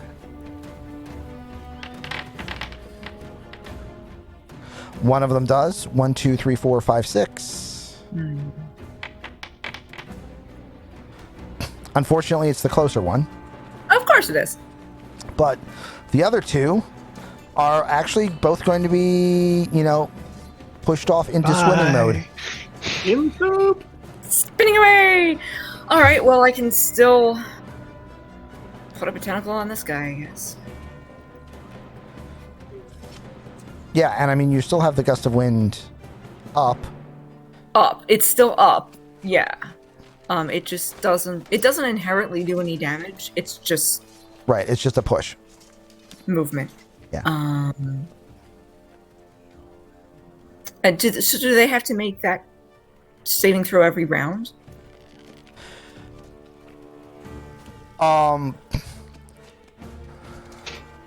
It's weird, because otherwise it doesn't... Each creature that starts in its turn in the line must succeed on a strength saving throw or be pushed. Yes. Oh, yeah, okay, so yeah, every round. Okay. Alright, so yeah, we'll put up a little tentacle near this other guy and try to... I mean, I can't take him out with a tentacle, but I can at least start... But, I mean, most people get rather unnerved when tentacles appear behind them and start whacking them in the back of the head, so... That's yes. I mean, it doesn't get me out of melee range, but I'd rather save that second spell if I can. Right. Although, kind of puts him at a disadvantage there, doesn't it?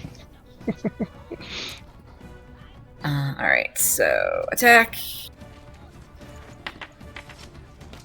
Nope. Although, wouldn't that be an advantage? I don't think... Wait! We determined that it does not. Okay. It does not. Yeah, we determined it does not.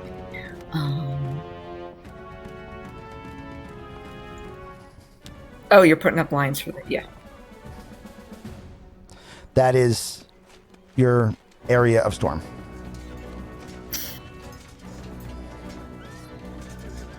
Okay. So that will miss. Yeah. Because unfortunately, trying to disengage wouldn't help because he would likely hit me and break the thing anyway. So there was. But you know what would help? It's now Arla's turn. Yeah, that'll help. Oh, there you go. Arla's turn. You can dive right through him. Arla is going to run over, hook the tentacle with one arm to use it as a fulcrum point to come around swinging with her broadsword. Okay. Does she remember to get outside the line? She does. Oh, she's trying to create advantage. That's what it is. Yeah. And she still has movement left. Yeah. She's just taking her attacks. Yeah. She's taking her attacks from a position of advantage. Yeah. And then she'll keep moving. Yeah, all three of them. See, we knew there's a reason I really lost initiative. Totally works.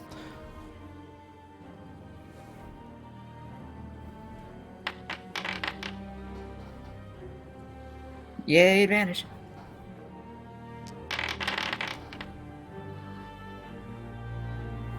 And we're just... And then she just comes over here. Right. She swings on the tentacle to come around, grabs the sword with both hands, cuts 3 times in midair as she soars through the space where the astral elf was, lands in a 3-point stance, and with her free arm throws her arm straight to knock the blood from the sword. The swept blood hits the ground before the astral elf. Uh-huh. Because Arla's a badass. Yes, and it is now the Bacon's turn. So they are knocked off kilter, right? They're no longer standing on anything. They are no longer standing, which they are now under swimming rules, which means they would have disadvantage to attack anything unless they have a swim speed, and they're not sea elves, they're astral elves, so they don't. In addition, at the start of their turn, they must make a strength saving throw or get pushed back another 15 feet. Further back. And their movement is halved because they are now swimming, which is considered difficult terrain. Right. And now, for the ultimate moment of cheese. Any creature in the line must spend 2 feet of movement for every 1 foot it moves when moving closer to you. It doesn't make the area difficult terrain, so those 2 abilities stack. They are in difficult terrain, having their distance, and now they have to spend twice as much to move towards you. Right. Bacon, it is your turn, sir. Okay. Go back to your purple ship. Concentrate on the guys on the ship, or rather, concentrate on the guys on the soup, or return my. Sorry, winding down very badly. That's okay. I am the same problem. That's okay. We're just about done. Okay. Because it's just about 11, so this is just about 4 hours. Yeah. And these. I am going to return my attention to the enemy vessel. Okay. See if anybody else comes out or whatnot. Ready action, me and Gordo. Somebody pokes his big ugly head out is going to get fed lightning and force. Okay. Yeah, I'm hoping at this point this just kind of convinced them to teleport out and leave or something like that. That is a held action. This guy will now make a strength saving throw. Well, he will attempt to, rather.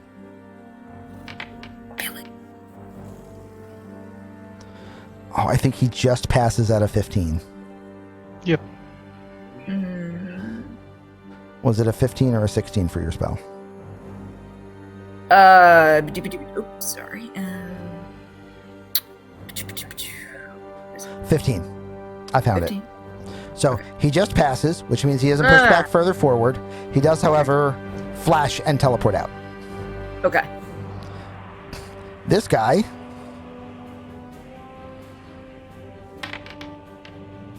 not so lucky. Yeah. Winds up all the F back here.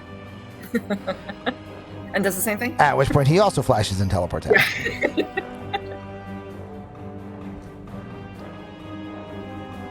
Hopefully that will convince them to... Have we successfully convinced them to go? They already saw one of them die, the dragonfly rapidly lifts, turning a little bit as it does, and I will need everyone on the top deck to give me a dexterity saving throw, because you are going to try to avoid being where the wing sail of the Man-O-War is about to get clocked by the dragonfly's body. That sounds like it would be painful. I get a feeling a 10 is not going to do it. I get a feeling 16. You're right, but everyone else is good. I spoke rolled too yet. soon. Except me. I think I might re-roll that because that sounds like a bad thing to have happen to you. Yeah, That sounds like something worth spending a fate point on. yeah. I think spending a fate I don't point think trying you want that to again be would be a clobbered good by idea. Sorry. Let's try that Are again. you spending a fate point to re-roll yours, Bakan? Yes. Oh, damn it! Yes, I am Well, spending a fate point to Fate has reroll. spoken. Well, it's no longer a critical fail, so I mean, you got that going for you. I don't even so much mind the failing, it's the failing making you feel like the fate point is wasted. Knock me off the ship. I'm done. You're not knocked off this ship. You're just dead. I mean, it's probably just a big damage roll is all. You both take 23 points of damage Okay. as the dragonfly rapidly lurches because the captain has realized that the wing of the star moth is overlapping the vessel. She lurches in a way where it catches the wing on the deck of the star moth and tears the bottom of the wing, which will reduce the star moth's mobility. Unfortunately, it tears in a way that catches both Gordon and Seth underneath of it. It's fine. However, at this point, the injured star moth that is down two crew members, the injured star moth that is down a crew member and a mangonel without having affected you really in any way, just goes under full power to try to escape from the engagement. Full combat fuckity bye. Yeah. At which point, your captain takes advantage of the situation to head in a not that wordly direction. Nice. I am in so much pain. Sorry to hear that. He means Yeah, in I'm game. down to 6 points. Oh, you mean your character? Yeah. Yep. Gordon is one hurt puppy. I can fix that. You'll fix. So, is there any other actions anyone takes before we finish resolving in combat? Oh, I assume we I don't are think so. currently out of range. yeah. Very quickly becoming so. I mean, you can throw a If there couple was parting wrong, shots, I'm- but Yeah, I mean, if I had a shot on one of the ballistae, I would no, they're take 5 behind. shots at They're them. behind irises. Okay. They're almost never right. available to shoot at. It's one of the Yeah, advantages yeah. of the design. Yeah, if they're leaving one potential weapon, maybe. Okay. Prayer of healing, up to 6 creatures of my choice. You probably want to pick a. 2d8 plus. You probably honestly want to pick a smaller spell if you can, because you're only going to be healing 2 creatures. Okay, I have cure wounds. That's only fit for 1 person, though. I mean, to be fair, Ari's not bloodied and the fight's over. So. Oh yeah, I am now. After Oh. that last hit, I am. Oh, okay.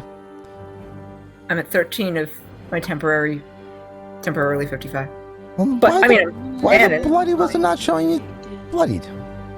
Why the Because bloody I were you not didn't bloodied? change it on my card because That's of fine. the temporary hit points. I was just Okay. changing. So on so them. yeah, so both of them are bloodied. My mistake.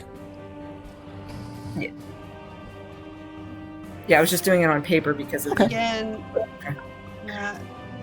that's 1 creature, that's 1 creature. Yeah, really, prayer of healing is it. Okay, because- go for it. Is Archibald still injured? Also. Like 8 points. Okay. Points. I'm injured myself. I've Oh, got okay. 36. I never All right. You Well, got yeah. from the first. Oh, What really? was it? The 4th fight All right. Well, then Okay. go ahead. from those red things. It was pretty big. So, Arla's surprisingly fine. She is. I don't think she got hit. 2d8. Okay. Reggie is surprisingly fine. Reggie is surprisingly fine. See, your amulet of protection did exactly what it's supposed to do. Reggie hasn't been hurt at all, and everybody Whoa. gets 15 hit points. 15 hit points. Back up to 28. I'll take it. Put me back up to 21. I mean, not bloodied. I think I did an Not excellent job keeping Noctis from getting hit tonight. Right? Even if it doesn't actually make logical sense. Go ahead, hit my Noctis, I dare you. It's magic. It doesn't have to make like every time anything got close to Noctis, the tentacles on the amulet started swirling a little bit, and they're like, nope, don't understand it, and swung somewhere else. Nope. Haha! Now I know how to protect him, the talisman. Okay, well, we will deal with the aftermath of that as the start of next week's session. Okay. Assuming we have a next week's session, it's possible the next week's game may be pushed back. Right. We know we're missing one player. If we wind up missing a second, we'll just wait because that's fair. So we may have this game next week, or we may not. We'll find out what happens. I really don't want to miss any of this game, but at the same time, I mean, life happens. We'll see what happens. We'll see what happens. So in the meantime, chat, this is the point where chat gets to decide who lives and who dies. No, wait, that was earlier. Chat gets to decide who gets a free fate point. So did you most enjoy Gordon/Bacon? Did you most enjoy Ari/Seth? Did you most enjoy Noctis/Reggie? Did you most enjoy Sadie/Maeve? Everybody in chat, feel free to vote. And that will be... Yay!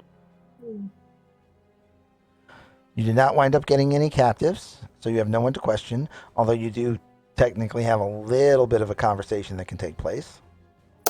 oh, thank you guys. I think it makes sense. And that is going to wind up being Noctis for managing to not get hit. Two for Maves. Too, actually. No, I did get hit a couple times. They were small, though. So, and not by you. Yeah, and they were by chat. They were by chat. That's true. That was area affect all players, so I don't know that counts. So you didn't get hit, you just took damage. Next week we will do the wrap up from this, but other than that, that is chapters 1 and 2 of section 1. That is chapters 1 and 2 of part 1, Seeds of Destruction. Jeez. There are 4 parts. Each part has 4 chapters.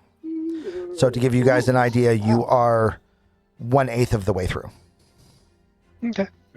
Oh, this is gonna take a bit. It might. It's a nice little arc. It's a good story. Yeah. Awesome. So I'm looking forward to it.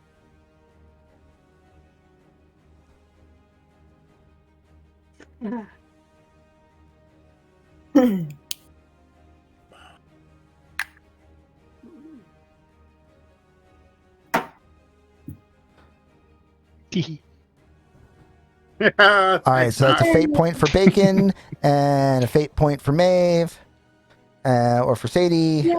Yay. So Sadie goes to 3. Nice.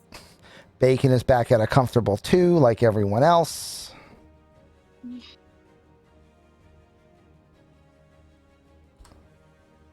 And apparently Sadie has 32 of them now. I fix. There we go. You can have 32. I'm cool with that. 32 sounds fun. All right, so if you're watching this on the YouTubes, please be a good werewolf, like and subscribe.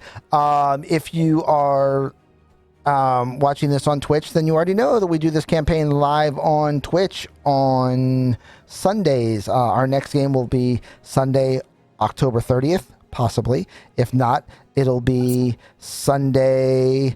November the 6th. It'll be Sunday, October 36th. So, as we make Ari's brain explode. If you're interested in Spelljammer, please stop by. If you're interested in our other campaigns, we have a Gothic adventure campaign called Light in Darkness, which is on Tuesdays. We have a high fantasy exploration adventure saga on Thursdays called Exacted Spirits, which I get to play in, and there's some weird shit that happens in that campaign. That really is. On Saturdays, we have a Drakenheim campaign called Denizens of Drakenheim. And then we have this one on Sundays. So make sure you stop by, have fun, do all the things, enjoy all the stuff. And in the meantime, we are going to get out of here. So we're going to say goodbye to all the lovely, lovely folks. Thank you very much for watching. We hope you have had fun. And we will see you in the next episode, in our next thrilling adventure of Guardians of the Astral Sea. I like the tentacle wave. Thank you.